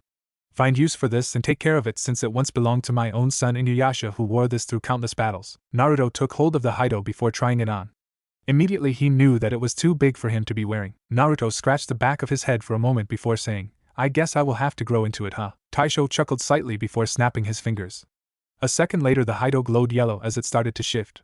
When it stopped, it showed that it was no longer a jacket, but more like a red cloak that went down past his kneecaps, along with a hood attached to it. Better? Asked an amused Taisho. Naruto looked around before spotting Kyubi, who was sitting next to a mirror. Naruto studied himself in the mirror for a few moments before looking back at Taisho and asking, "Can you make it darker? Like crimson or something?" All Taisho did was sigh before snapping his fingers again. In an instant the color of the cloak began to darken until it turned to the color specified. Naruto studied himself in the mirror again before grinning. "Perfect!" shouted Naruto. Kyubi giggled at this before noticing that his form was beginning to fade. "It seems like our time is up, Naruto-kun," said Kyubi sadly. Naruto looked back at her, then at Taisho, as he too was frowning at him. Just then a thought entered his mind and he asked, "Hey, what else can Tesseiga do? I know the village wouldn't seal it away unless it had something more special with it." Taisho blinked before shaking his head. "The answers will come when I deem you ready to learn them," was all he got to say before Naruto faded away completely. Outside world. Naruto slowly cracked his eyes open to see lush green grass beneath him. Blinking a few times he went to get up when he noticed that he was now wearing the crimson cloak that was given to him by Taisho. He was about to question how it was here when he had got it in his mind before shaking his head. He decided to just put it under the troublesome matters file in his mind before walking back to Tazuna's home. As he left the clearing he began to notice that it was sunset and that Kakashi and the others might be worried. So he decided to test out his new abilities by running in the direction of the bridge builder's house. He was shocked to note that it only took him 3 minutes to get back when previously it would have taken him a good 15-minute walk. Naruto shook his head slightly before walking into the home to see that everyone was already at the table ready to eat. When everyone heard the door open they turned to see Naruto standing there wearing a crimson cloak and having a small nervous grin on his face. "Did I miss dinner?" asked the blonde, who was still grinning sheepishly. "No," answered Kakashi with a raised eyebrow. "Where have you been? You ran off at about noon, and we haven't seen you since." "I was talking to them for 5 hours?" thought Naruto before he replied, "I was meditating." Sasuke scoffed before saying, "Like a dope, like you would even know how to meditate." Naruto turned to glare at the boy as he placed his hand on the hilt of his blade before growling out, "Do you want to get hurt, team?" All Sasuke did was smirk again as he flashed his Sharingan. "Try it, dope." Kakashi sighed as he heard Zabuza and Tazuna begin making bets on who would win. Haku just shook her head while Sakura had a worried look on her face. "Maybe I should have stayed in ANBU," thought Kakashi as he watched his 2 students bicker back and forth. But at least those 2 are back to normal. 4 days later, Team 7, along with Zabuza and Haku, stood at the edge of the bridge as everyone in the village came to say goodbye. Tazuna, Tsunami, and Inari were all in the front of the huge crowd behind them. "Thanks to all of you we have completed the bridge. Just sucks that you have to leave," said Tazuna sadly. "Thanks for everything you've all done." Naruto grinned. "Don't worry, we'll visit sometime soon." Inari sniffled a little. "You sniff better." Naruto just grinned at him before going up to him and ruffling his hair. He then looked at Tazuna before pulling out a piece of paper and handing it to him. "That was Gato's account number. Now that he's dead I think you can have access to it and fix up the village a little," said the blonde. Tazuna stood there and shook at what the boy was doing. A few seconds later he felt a tear roll down his cheek. He took a hold of the boy's hand before saying, "Thank you." All Naruto did was smile as he shook the man's hand. When his hand was released he walked back over to his team before they turned to leave. As they were walking they could hear the sound of some of the young girls in the village saying goodbye Naruto-kun, which caused the boy to blush and pull his hood up in an attempt to hide it. "Someone's got a fan club and wave, I see," teased Kakashi while Haku just looked irritated. "Kakashi-sensei," whined Naruto while everyone else snickered at his discomfort. That boy changed Inari's heart and gave this place hope once more. He gave up the chance at living a wealthy life for the sake of our village and killed the man who had cursed us for so long," said Tazuna as he watched them all leave. "Hey Tazuna, what are we going to name the bridge?" asked a random villager. Before he could even think, a random girl from the crowd shouted out, "Naruto." Tazuna stopped to think for a moment before he began to laugh. "The Great Naruto Bridge. It has a nice ring to it, don't it?" asked Tazuna. The journey back to Konoha was, for lack of a better term, boring. The only thing they did was walk, rest, and eat. They did find out that Zabuza and Haku were attempting to join Konoha. When asked why, Zabuza would only reply with a very short statement, "It's for Haku's sake." This had brought a strange thought into the minds of Team 7. They had always labeled Zabuza as a cold bastard that didn't care about anyone other than himself. Yet in spite of all that he has done he was willing to risk an execution from the Hokage just so that he could give Haku a better life. Even Sasuke, the cold-hearted emo kid, had to admit that it was pretty noble of him to do such a thing. As the days went by Team 7 had managed to get some information on the Zanbato-wielding man and his ex-tool Haku. They found out that Zabuza was not only a Kenjutsu master, but also a member of the legendary 7 Swordsmen of the Mist. From what Kakashi explained, all of them were at least Anbu level and that if all 7 were fighting in one battle together then it was almost an assured victory for the Mist. For Haku most had learned, with the exception of Sasuke, who was far too upset about being beaten by a girl to pay any attention, that the only reason she dressed up like a boy was to keep pedophiles away from her. She had explained to them about her childhood and, after telling them about how cruel the Mizukage was, they couldn't blame her. In the end the team had found that, regardless of them being missing Nin, both were relatively good people. Well, Haku was good, but Zabuza was still a tad freaky from time to time. As the group continued to walk, Naruto was grinning as though he had won the lottery. The reason why is because he was finally going home. After almost spending a month in Wave, he started feeling homesick, and rather missed seeing Tenten. Speaking of which, thought the blonde, I wonder what we're going to do once we get back. Are we going to that dango store we always go to, or are we going to some restaurant? As these thoughts started to fill the blonde's mind, Sakura's voice rung through his ears, we're finally home. Looking up he saw that indeed they were, since he could clearly see the gates. This made him grin again before he started walking faster until he was walking beside Sasuke. The two didn't say a word, and even though Naruto was smiling he wanted to glare at this rival. The reason why is because ever since he had awakened from his 3-day coma in Wave, Sasuke had been acting more arrogant around Naruto, as though he was antagonizing him to try and initiate a battle. Normally Naruto would have been happy to oblige, but for some reason he didn't want to. Maybe it was because he didn't want to hurt him, or maybe he didn't want to hear Sakura yell at him for doing it. Even if he liked her, she would still pick Sasuke over him regardless of who really started it. It was just the sad truth about things. As the group neared the gates, everyone could feel the looks that the hidden Umbu were giving them. While most were slightly worried, Kakashi had known that this would happen, and he once again thanked Kami above that he had prepared for this. Just when they were about to pass through the gates, a woman in a standard shonen outfit with 3 dogs growling beside her had landed in front of them. What's your business here? Asked the woman while her dogs continued to growl at them. Hatake Kakashi, returning from a 2-week-long mission with 2 new recruits that wished to meet with Hokage-sama. Stated Kakashi in a bored tone. The laws state that any missing nin found anywhere in the country with a bounty on their heads will be jailed then executed for crimes against their village. Said the woman while glaring at Zabuza and Haku. Yes, that is true, replied Kakashi. However, if the missing nin is willing to cooperate with the Kage or daimyo in giving information, then they will be excluded from the laws and will be put on trial and be judged for their actions. Basically, as long as they cooperate, then they are allowed to enter the village and to negotiate with the Hokage. The woman glared at the 2 missing nins for a few moments before nodding. She was about to jump off again when she saw a familiar face with whiskers on his cheeks. Just then the boy had recognized the 2 red markings on her cheeks as well. Both raised an accusing finger at each other before shouting out you. The whole group was silent while the Chunin's eye was twitching while the blonde boy was sweating bullets. The silence was broken when Zabuza asked, You know this chick Gaki? The woman huffed and turned away, which made Naruto sigh in relief. Yeah, I accidentally hit her with a stink bomb a couple months after I failed my academy test for the 2nd time. This bit of information caused Zabuza to chuckle lightly at the girl's misfortune. The said girl turned back to face them and glared at Naruto while directing a little killing intent towards him. The whole Inuzuka compound stank for 2 weeks. With our heightened senses it felt like fire went up our noses. Scolded the Inuzuka. All that did was make Zabuza's chuckle turn into full-blown laughter. This, of course, made Kakashi start chuckle slightly due to the fact that he had been sent to investigate that incident.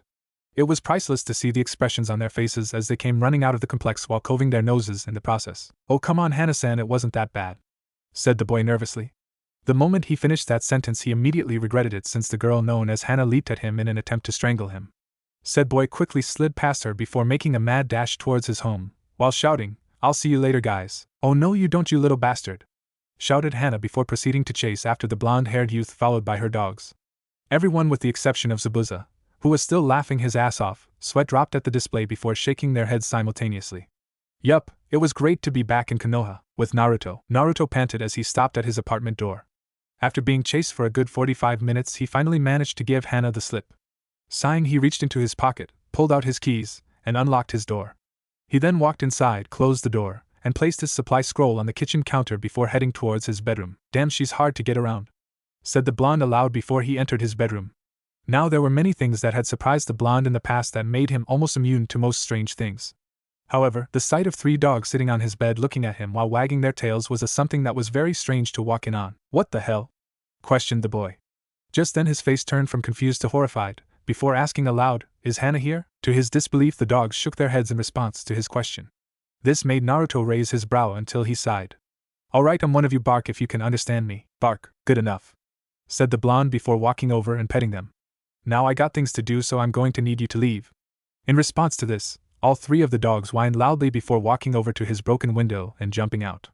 Naruto's eye twitched as a thought entered his mind, that Hana better fucking pay for that window her dogs broke. Soon after that Naruto heard someone knocking at his door and groaned. Walking over to his door, he cracked it open slightly to see Irika standing there. Sighing in relief, he opened the door before grinning at the scared Chunin. "Yo, Irika-sensei," greeted the blonde boy. Irika blinked a few times as he looked at his old student. He frowned slightly as he studied Naruto's new attire. "Where's Naruto?" Now it was Naruto's turn to blink at the statement. Just then it hit why Irika was acting like this. He smacked his forehead and replied, "Sorry about the new look. I'll explain over some ramen since you owe me a bowl." "Since when do I owe you a?" Irika stopped mid-sentence before looking at the now grinning Naruto. He smiled as he realized that this was no imposter and soon laughed, before saying, "Yeah, alright, but no more than 3 bowls." "What, that's not fair. Neither is leaving me to pay the bill all the time." At that, Naruto grumbled while saying stuff about unfairness and deprivation of ramen, as he called it. After a few minutes of small talk and a few laughs, they finally arrived at the ramen stand. In the instant the owner, Tucci, saw Naruto and Irika approaching, he started chuckling lightly and the profit that was about make. "Naruto-san, Irika-san," greeted the man. "Yo, Tucci-san. I'll have 3 miso ramen please," stated the blonde before sitting down. Irika sighed and said, "I'll take 1 pork ramen please." The said man just smiled and went into the back of the shop to prepare the ramen. As he cooked, Naruto explained to Irika about the mission to Wave, the fight with Haku, and his new appearance. By the time he finished the explanation, their ramen had arrived and Naruto was scarfing it down like it was a cure to a deadly poison. "Tu-san, I'm back!"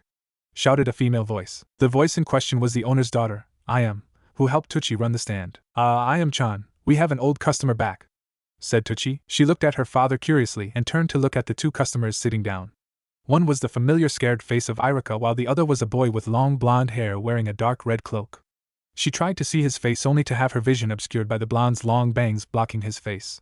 Just as she was about to move in for a closer look, the blonde turned his head to face her, and she was shocked to see 3 unmistakable whisker marks on each cheek. "Hi, Ayam-chan," greeted Naruto as he waved to her. Ayam, on the other hand, was speechless for a moment. She couldn't believe that the boy she had known since he first came to the ramen stand had changed so much. Without knowing, she started blushing at the handsome face. Ayam was snapped out of her thoughts when she realized that everyone was staring at her. She laughed nervously, before replying, "Hello Naruto." The boy stared at her for a moment with a raised his eyebrow before shrugging and going back to his ramen. Irika and Tucci, on the other hand, had big grins on their faces. She quickly bowed her head slightly before walking into the back while doing her best to cover her face from their view. "Blackmail," thought the 2 men with huge smiles on their faces. "Hey Irika-sensei," started the blonde, gaining the scarred man's attention, "can I ask you something?" "Sure, what is it?" "Why doesn't the academy teach useful things like chakra control?" "What do you mean by that?" "We teach the leaf floating exercise in the academy." "Well, don't you think it would be better if you give them something more useful like tree walking, or give them some exercise that will increase their chakra reserves?" This made Irika stop and think for a moment. He never thought about that before. In truth, he thought that the basics were enough for any normal genin. But now that it was brought to light, it really would be a good idea. Though it would be difficult at first, the theory could in fact work. With that said, he turned to Naruto before ruffled his hair. "Good idea, Naruto. I'll have to talk about it with Hokage-sama, but I think you have a very useful tip on how to make some great young shinobi." Instead of getting annoyed by the man ruffling his hair, he grinned with pride for coming up with a useful idea. After eating a few more bowls, Naruto decided that he should save room for his date with Tenten. So he thanked Irika before heading over to the training ground where Tenten's team trained. When he arrived, he almost wished he didn't come at all. There, not 3 feet away from him, was Guy and Lee hugging while the creepy genjutsu of a sunset appeared behind them. Naruto suppressed a shudder before turning to see Tenten looking horrified and Niji looking as though he killed someone. Ignoring the hugging green men, he walked over to the group, while shouting, "Hello Tenchan." "Hello Niji." Both turned to see the blonde boy approaching. While Niji raised an eyebrow in confusion, Tenten waved back to him, and replied, "Hi Naruto." The Hyuga, on the other hand, just have him a short nod before closing his eyes in an attempt to concentrate on something other than the 2 green-wearing men in front of him. The said 2 men stopped their hugging session and looked at Naruto in confusion. That was when they recognized him and rushed over to greet him. "Naruto-kun, it's wonderful to see you again, my hip rival. How was your C-rank mission that Tenten mentioned not long after you left?" Naruto chuckled nervously as he tried to avoid a challenge today. He knew that if he didn't say the right things, it would lead to Lee either challenging him or doing insane things to prove that he was better. No matter how flattered he was about being considered someone else's rival, he preferred not have Lee do something that would hurt him. "It was okay. We didn't encounter much, just a few bandits and such." "Well, don't be discouraged, my rival. I'm sure you will have a mission that will be great for your skills. Isn't that right, Guy-sensei?" The said man gave Naruto a smile which made the man's teeth sparkle in the sunlight, before saying, "Yosh. Naruto-kun will soon be able to test his skills. In the meantime, why don't you train with my youthful student Lee, Naruto?" "Sorry, I can't today," answered the blonde. "I promised Tenten that I would go with her to get some lunch when I returned. Besides, I think I hear someone saying they need help with something." "What?" Lee, let's go help our fellow youth in the village. If we cannot help, then we will run 40 laps around Konoha, and if we can't do that, then we will do 300 push-ups. Well, you better hurry. I think she is about to get hurt doing it by herself. Then we're off. They shouted simultaneously before running off in a random direction. Good save, Naruto, said Tenten while trying to suppress her laughter. I wasn't lying, answered Naruto with a grin on his face, and they're heading in the wrong direction. Tenten immediately stopped snickering and gaped at Naruto. Niji had also snapped his eyes open to gape at the blonde. Quickly he activated his Byakugan and searched round the area to find that indeed there was an elderly lady who was trying to push a heavy-looking cart down the road. It's true, confirmed Niji as he deactivated his bloodline and looked at the blonde. How did you hear that? That was a mile away from this location. Naruto didn't respond immediately, instead he tapped his ear and answered, enhanced hearing. It's a bitch at first to get used to, but after a while it's second nature to control the hearing distance. All Niji could do was nod before going back into his meditation state while thinking about the blonde's new talent. Tenten, however, was still gaping at him with an amazed look on her face. Just then she realized that he was looking at her and shook off her shock and smiled sheepishly. Alright, so where did you want to go? Asked the blonde. Tenten thought about it for a moment before walking over to him, grabbing his hand, and dragged him out of the clearing. It's a new place that opened up about 2 days ago. It's not far from here, so I figured we should try it out. After walking for about 5 minutes, they finally arrived to a medium-sized store. It was a plain white building with red letters that read Hibachi Ichiban. The two walked into the building to see that not too many people were there. The restraint had small black tables with matching black chairs with red cushions. The floor was made of white tile while the walls were a white cream color. The two walked over to the counter and saw that a woman wearing a white apron with a red t-shirt standing there waiting for them. Welcome to Hibachi Ichiban. How may I help you? Naruto looked around the counter for a moment before he was handed a light blue menu. He looked up to see the woman smiling at him politely. He smiled back before taking the menu and searched for what he wanted. He felt Tenten looking over his shoulder and decided to place it on the counter so both could see. I'll have the chicken with extra noodles and no vegetables, please. The woman nodded while writing it on a notepad before looking at Tenten. I'll take the jumbo shrimp with extra rice, please. Again the girl nodded and scribbled down the order, before asking, what kind of drinks would you two like? Water, sweet tea. Alright then, the orders will be out in a few minutes. The two nodded and walked over to a nearby table, then sat down. As they waited for their meals, Naruto told Tenten the story about Wave and about his sword. He had noted that she was miffed that he wouldn't show her yet but had promised to show her later. Though he did tell her about the change, he didn't tell her it was due to Taisho or Kyubi but a bloodline that had awakened. He was about midway through his story when their food arrived. As the two ate, they heard the sound of the door chiming and both turned to see something neither had expected. Guys, what are you doing here? Asked Naruto as he looked at his team along with Zabuza and Haku in tow. Kakashi looked back at the boy in surprise before he noticed that he was with someone. Instantly I smiled at his student, before saying, Naruto, I didn't know you had a girlfriend. When were you going to tell us? Sakura looked back at Naruto in surprise. Since when did this happen? Thought Sakura as she stared at the now blushing girl sitting across a flushed Naruto. As she's not my girlfriend, Kakashi-sensei. What are you doing here anyway? Asked the still blushing blonde. Kakashi just shrugged before pulling out his orange book. We came here to get something to eat. Who are you anyway? Asked Sakura as she looked at Tenten. The said girl looked back at her with a raised eyebrow, before answering Tenten. And you are? Hareno Sakura. Answered the pink-haired girl as she gave her a fake smile inside, though inner Sakura was blowing a gasket. That little hussy. How dare she take away my source of encouragement from me? I'll rip her pretty little face off for that. In any case, Naruto, we will be meeting tomorrow at noon for our daily mission. He then turned to Zabuza and Haku. As for you two, I would suggest you find a hotel to stay at until you can afford your own place. Hang on a minute. Pepe to Naruto as he looked over at the former missing Nines. My apartment complex has plenty of rooms in it. And since nobody else lives there, you can move in without much hassle, or pay for a little while. You sure the landlord doesn't mind? Asked Zabuza with a raised eyebrow. Of course not. After all, you're looking at him, said Naruto with big grin. It was true, since the landlord hated him, he deliberately gave Naruto poor living conditions and also made Naruto pay twice as much on bills along with other things than normal. After having his home ransacked for the 4th time in 1 week, Naruto finally had enough and told the Hokage about what was happening. To make a long story short, Naruto had gained the land after the Hokage had stripped it away from the previous owner, and was now entitled to the whole building. Zabuza only nodded his head and muttered a small thanks in return for the offer. Haku, on the other hand, had ran up and hugged the blonde for what he was doing, which made 2 of the females in the group glare at her while Naruto blushed. After getting everything sorted out, Naruto and Tenten finished their meal and Tenten had to leave. Naruto offered to walk her home, only for Tenten to politely decline on his offer while telling him he needed to show his new guests to his apartment. After waiting for the group to finish eating, Naruto said his goodbyes to his team before guiding Zabuza and Haku towards his home. As they were walking, both noticed that the villagers were glaring in their direction but were not being focused onto them and more onto the blonde in front of them.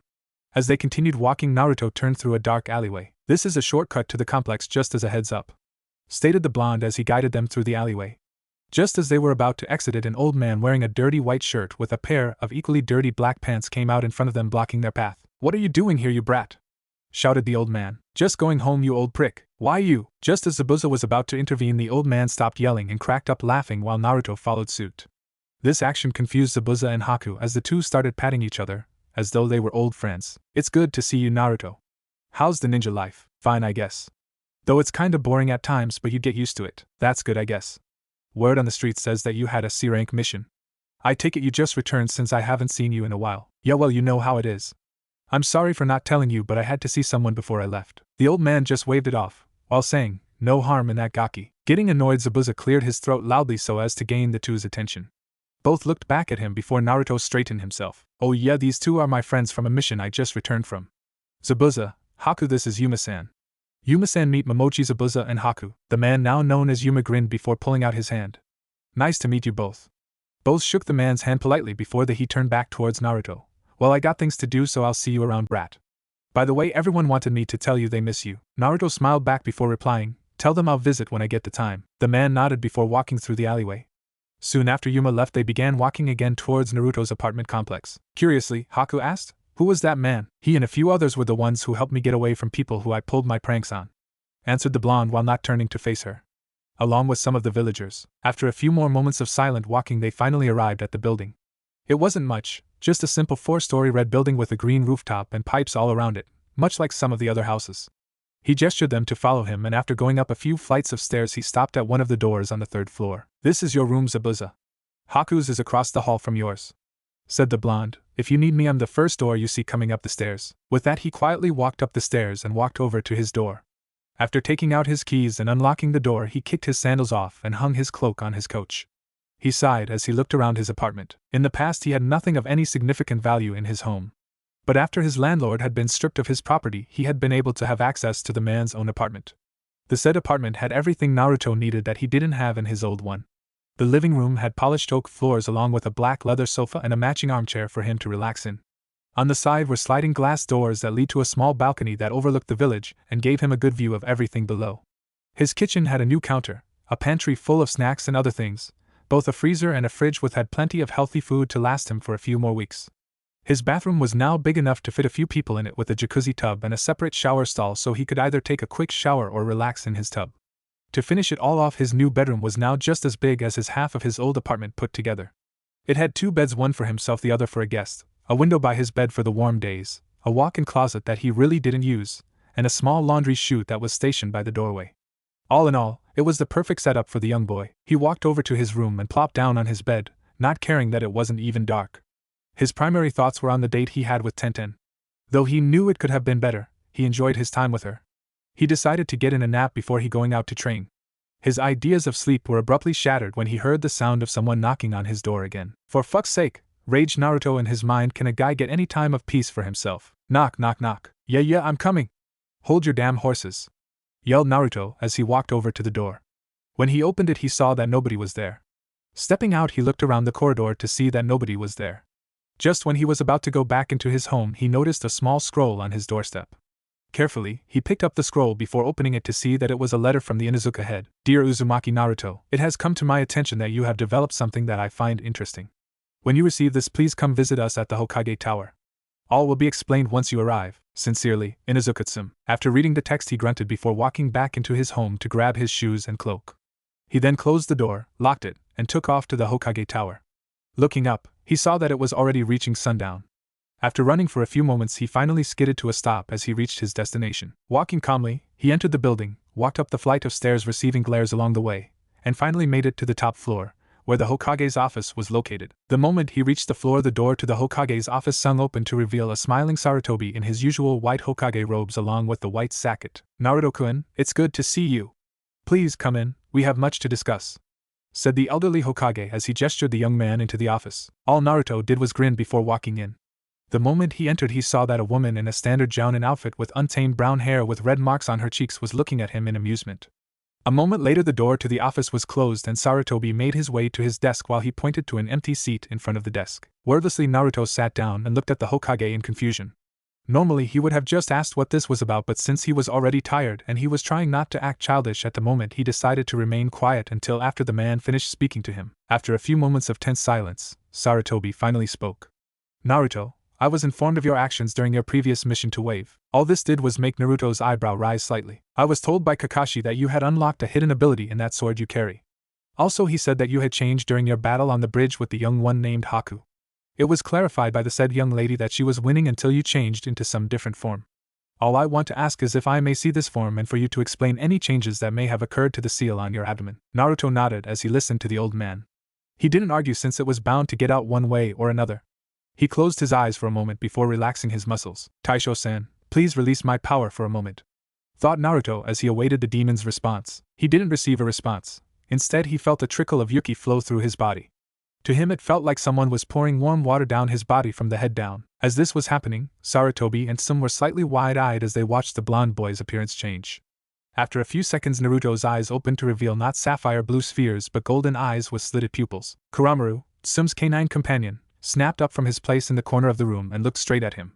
Immediately he ran over before making an attempt to bow to Naruto. Inu no Taisho-sama, how may I be of service? This did three things to Naruto. First was that it made him jump since the last time he checked, dogs couldn't talk. Second, it caused him to lose focus and made his appearance change back to his Hanyu form.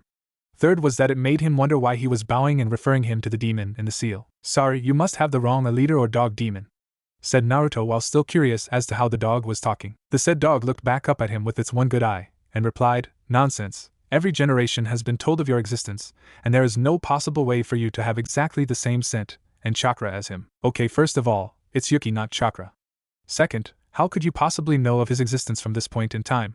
I mean, it's got to have been centuries since his time in this world. This was when Sim decided to enter the conversation.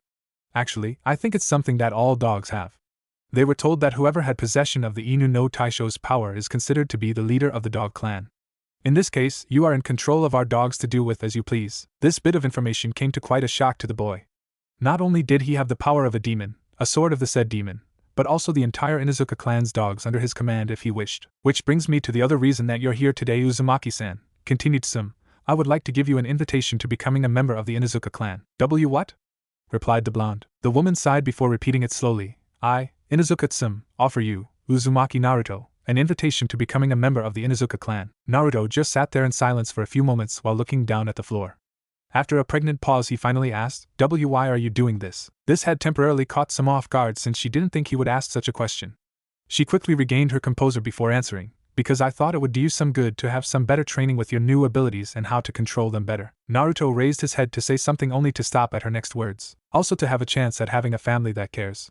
As she said this, Naruto noticed a hint of sadness flash through her eyes.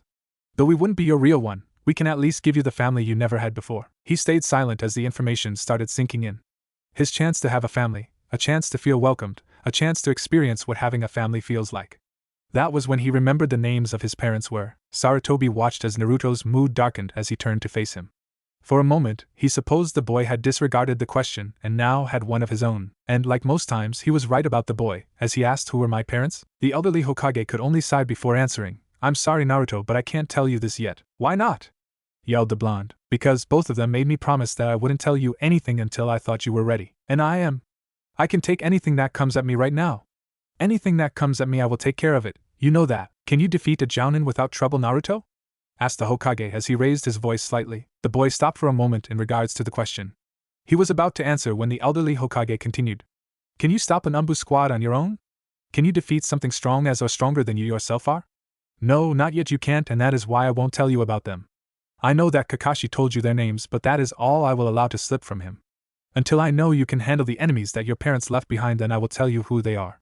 That on the name of the Hokage, I promise. Naruto clenched his fist as Sarutobi finished speaking. Though he did understand the importance of it, he didn't agree to how it had to be.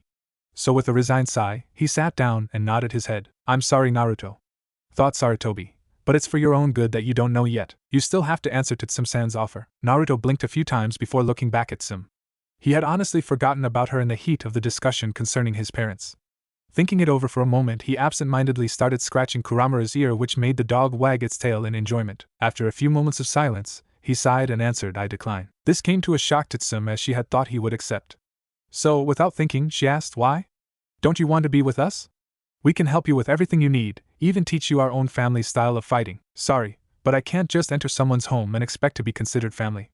Though I would like it, I can't after living alone for all my life. It would just be too big of a change for me. Besides, I have people who live in my complex now, so I have to make sure they have a place to stay without trouble. After he finished speaking, he got out of the chair and made his way to the door, while Some just looked down at the floor. However, just as Naruto left, he muttered, "Besides, you don't want a Hanyu living with you," before walking out and closing the doors behind him. She looked back at the now closed doors with a shocked look on her face. She looked back at the Hokage and asked, "What now?" The old man sighed before pulling his pipe up to his mouth and took a long drag from it. "Leave him be for now. I'm sure that once he calms down he might take up the offer. Though I didn't think you would go so far to help him." The woman smiled faintly at that. "Well, I don't like seeing someone like him go through life the way he does. It's not right to just watch him. I'll admit I didn't like him at first, but after seeing how he lived I saw my little Kiba in his place. I didn't like it, so ever since then I had been trying to think up ways to get him into the clan so I could help him more." Sarutobi stayed silent as he took another puff from his pipe. The life of a Jinchuriki is a hard one, and it seems that he just has one obstacle after another, doesn't he? "I think it's best to leave him alone for now. All these things happening him lately must be making him too stressed." Some nodded before getting up to leave. Just when she was about to leave, she stopped and turned to face her leader. "Can I send someone to meet with him and help him with his senses?" Sarutobi's face went into thought for a moment before smiling and nodding his head. Some smiled brightly at that and headed out of the office with one thought in mind. "I might not be there to help you, but the least I can do is help you as much as I can." With Naruto. Naruto was now sitting on his bed in thought. He had been thinking about what the Hokage had told him, and he was upset about it. He had lived through the bad times, pushed down his barriers, went past his limits, and it still wasn't enough to the old man. "Well, fine," yelled Naruto. "If Aji-san wants me to be ready, then I will be. I'll train until I can take down a Jounin, an Umbu squad, or anyone else who gets in my way. Just you watch." After he declared this, his stomach growled loudly, which made the blonde boy look sheepish. "Right after I get me something to eat." Naruto had woken up early the next day, and after grabbing a bit to eat, headed towards the nearest training ground. When he arrived, however, he ran into a big problem. What the hell am I supposed to train in? Out of all his time since he had graduated the academy and meeting Tenten, he had only learned things that involved weapons and chakra control, simple trap making and basic sealing. Other than those, he didn't have much else to train in. He could do taijutsu, but without a partner or any form of style it was practically useless to him. Though he could ask for Guy and Lee's help, he really didn't want to unless he had to. Genjutsu was out of the question. Even if his chakra control had improved, it still wasn't even close to the standards for even a basic genjutsu. Then there was the possibility with seals, but that alone was a field too complex for him to handle. Finally, ninjutsu wasn't an option either, since he didn't have much in his arsenal other than Kage Bunshin, Henge, and Kawarini. Other than that, he didn't really have much else. "What can I train in?" thought the blonde as he sat down on the ground in thought. After thinking for a while, he finally came up with something. He grinned to himself before taking a meditative position on the ground and focused. Mindscape. When he opened his eyes, he found that he was in a strange new environment. To be specific, it was a clearing in a forest with tall trees towering above him. Looking around, he saw that there was a small path in between the giant trees and decided to take it. After walking for a few moments, he came upon two small wooden huts. Raising an eyebrow at this, Naruto headed to the one on his left. After walking over to the door, he slowly opened it to see a sight that amazed him. On the outside, it looked like a small wooden hut that was relatively old. On the inside, however, the small hut looked like the inside of a five-star hotel. The floors were polished oak with cream white walls. The furniture consisted of two fuzzy armchairs and a large fuzzy couch in between. In the middle of all these was a bear-skin rug with a small coffee table on top and a fireplace nearby. As he was about to continue searching, he heard someone say, "You know, it's rude to walk into someone's home unannounced." Naruto's body stiffened before slowly turning to see something most men would kill to witness. There, standing in front of him, was the form of Kyubi garbed in only a red towel which showed off almost every curve on her gorgeous body. Closing his eyes, he quickly turned away and tried his best not to have a nose bleed so as to not get pummeled by the said demon. All she did was raise an eyebrow at his actions before taking note of her state of dress. Sighing, she walked over to her room and got into a change of cloths. When she came back out, she was wearing a short-sleeved t-shirt with a pair of black sweatpants. She looked at him with a bored expression as he had yet to turn around. Sighing, she griped his shoulder and turned him around to face her. Before she could say anything, he quickly said, "Sorry. I didn't know what was happening and I thought that this was Taisho's place or something." Kyubi giggled slightly before placing a finger on his lips to silence him. "It's fine. I understand completely, so don't worry about it, okay?" Once she saw him nod, she decided to ask, "What brings you here, Naruto?" With that said, Naruto nervously grinned and said, "I need training. So I decided to ask and see if you two could teach me how to transform quicker without me having come here all the time." Kyubi just thought about it for a moment before nodding. "Sure, I'm sure Makiba-chan wouldn't mind if I help you out. I can also give you something that could be of use to you in your training. With that said, she quickly grabbed his hand and guided him towards the door. Let's hurry before someone finds you outside. Naruto could only nod as Kyubi led him towards the other hut. As they approached, Naruto noticed that this hut didn't look that much different from the other. The only difference was that this hut didn't have a door but a curtain that blocked the doorway. Kyubi either didn't care, or did this often because she just walked through the curtain and yelled, "Mikiba-chan! We have a guest." Naruto looked around and noticed that the difference between the two huts was very noticeable. Taisho's was set in an old feudal Japan type of fashion more than normal times like Kyubi's was. His floors consisted of tatami mats while 3 separate pillows and trays were stationed in the middle. Not far away was a small kettle was positioned over a few bits of firewood. So far the place looked rather comfy, and it had a lingering aura of calmness. Just as he was finished observing the portion of the home, Taisho came out from another curtain while looking mildly annoyed. "I told you to refrain from referring to me in that way." Kyubi just grinned at him and said, "Since when did I listen to anybody? Anyway, Naruto here has something he wants to ask you." "Yup, do you think you can help me get your Yuki out quicker so that I don't have to focus so much to get it?" said Naruto, while scratching the back of his head. Taisho only nodded, before saying, "There's no harm in that, I suppose. It would be useful until you can perform it on your own without my assistance." "What do you mean?" "I am merely granting and guiding my Yuki to you. Once you grow accustomed to it, you will no longer have to rely on me to gain access to my power. So after I get used to it, I don't need to ask you for it." "Correct. Is it the same case with you, Kyubi-chan?" The vixen blushed slightly, before answering, "Unfortunately no. Unlike Mikiba-chan's Yuki, my chakra is too chaotic for you to control on your own. His Yuki is more tame than mine due to the sword you carry." She pointed at Tesega. "That sword is meant to control the demonic energies that flow through you, and while it surpasses mine, it strengthens the Yuki flowing through you." "Why is that?"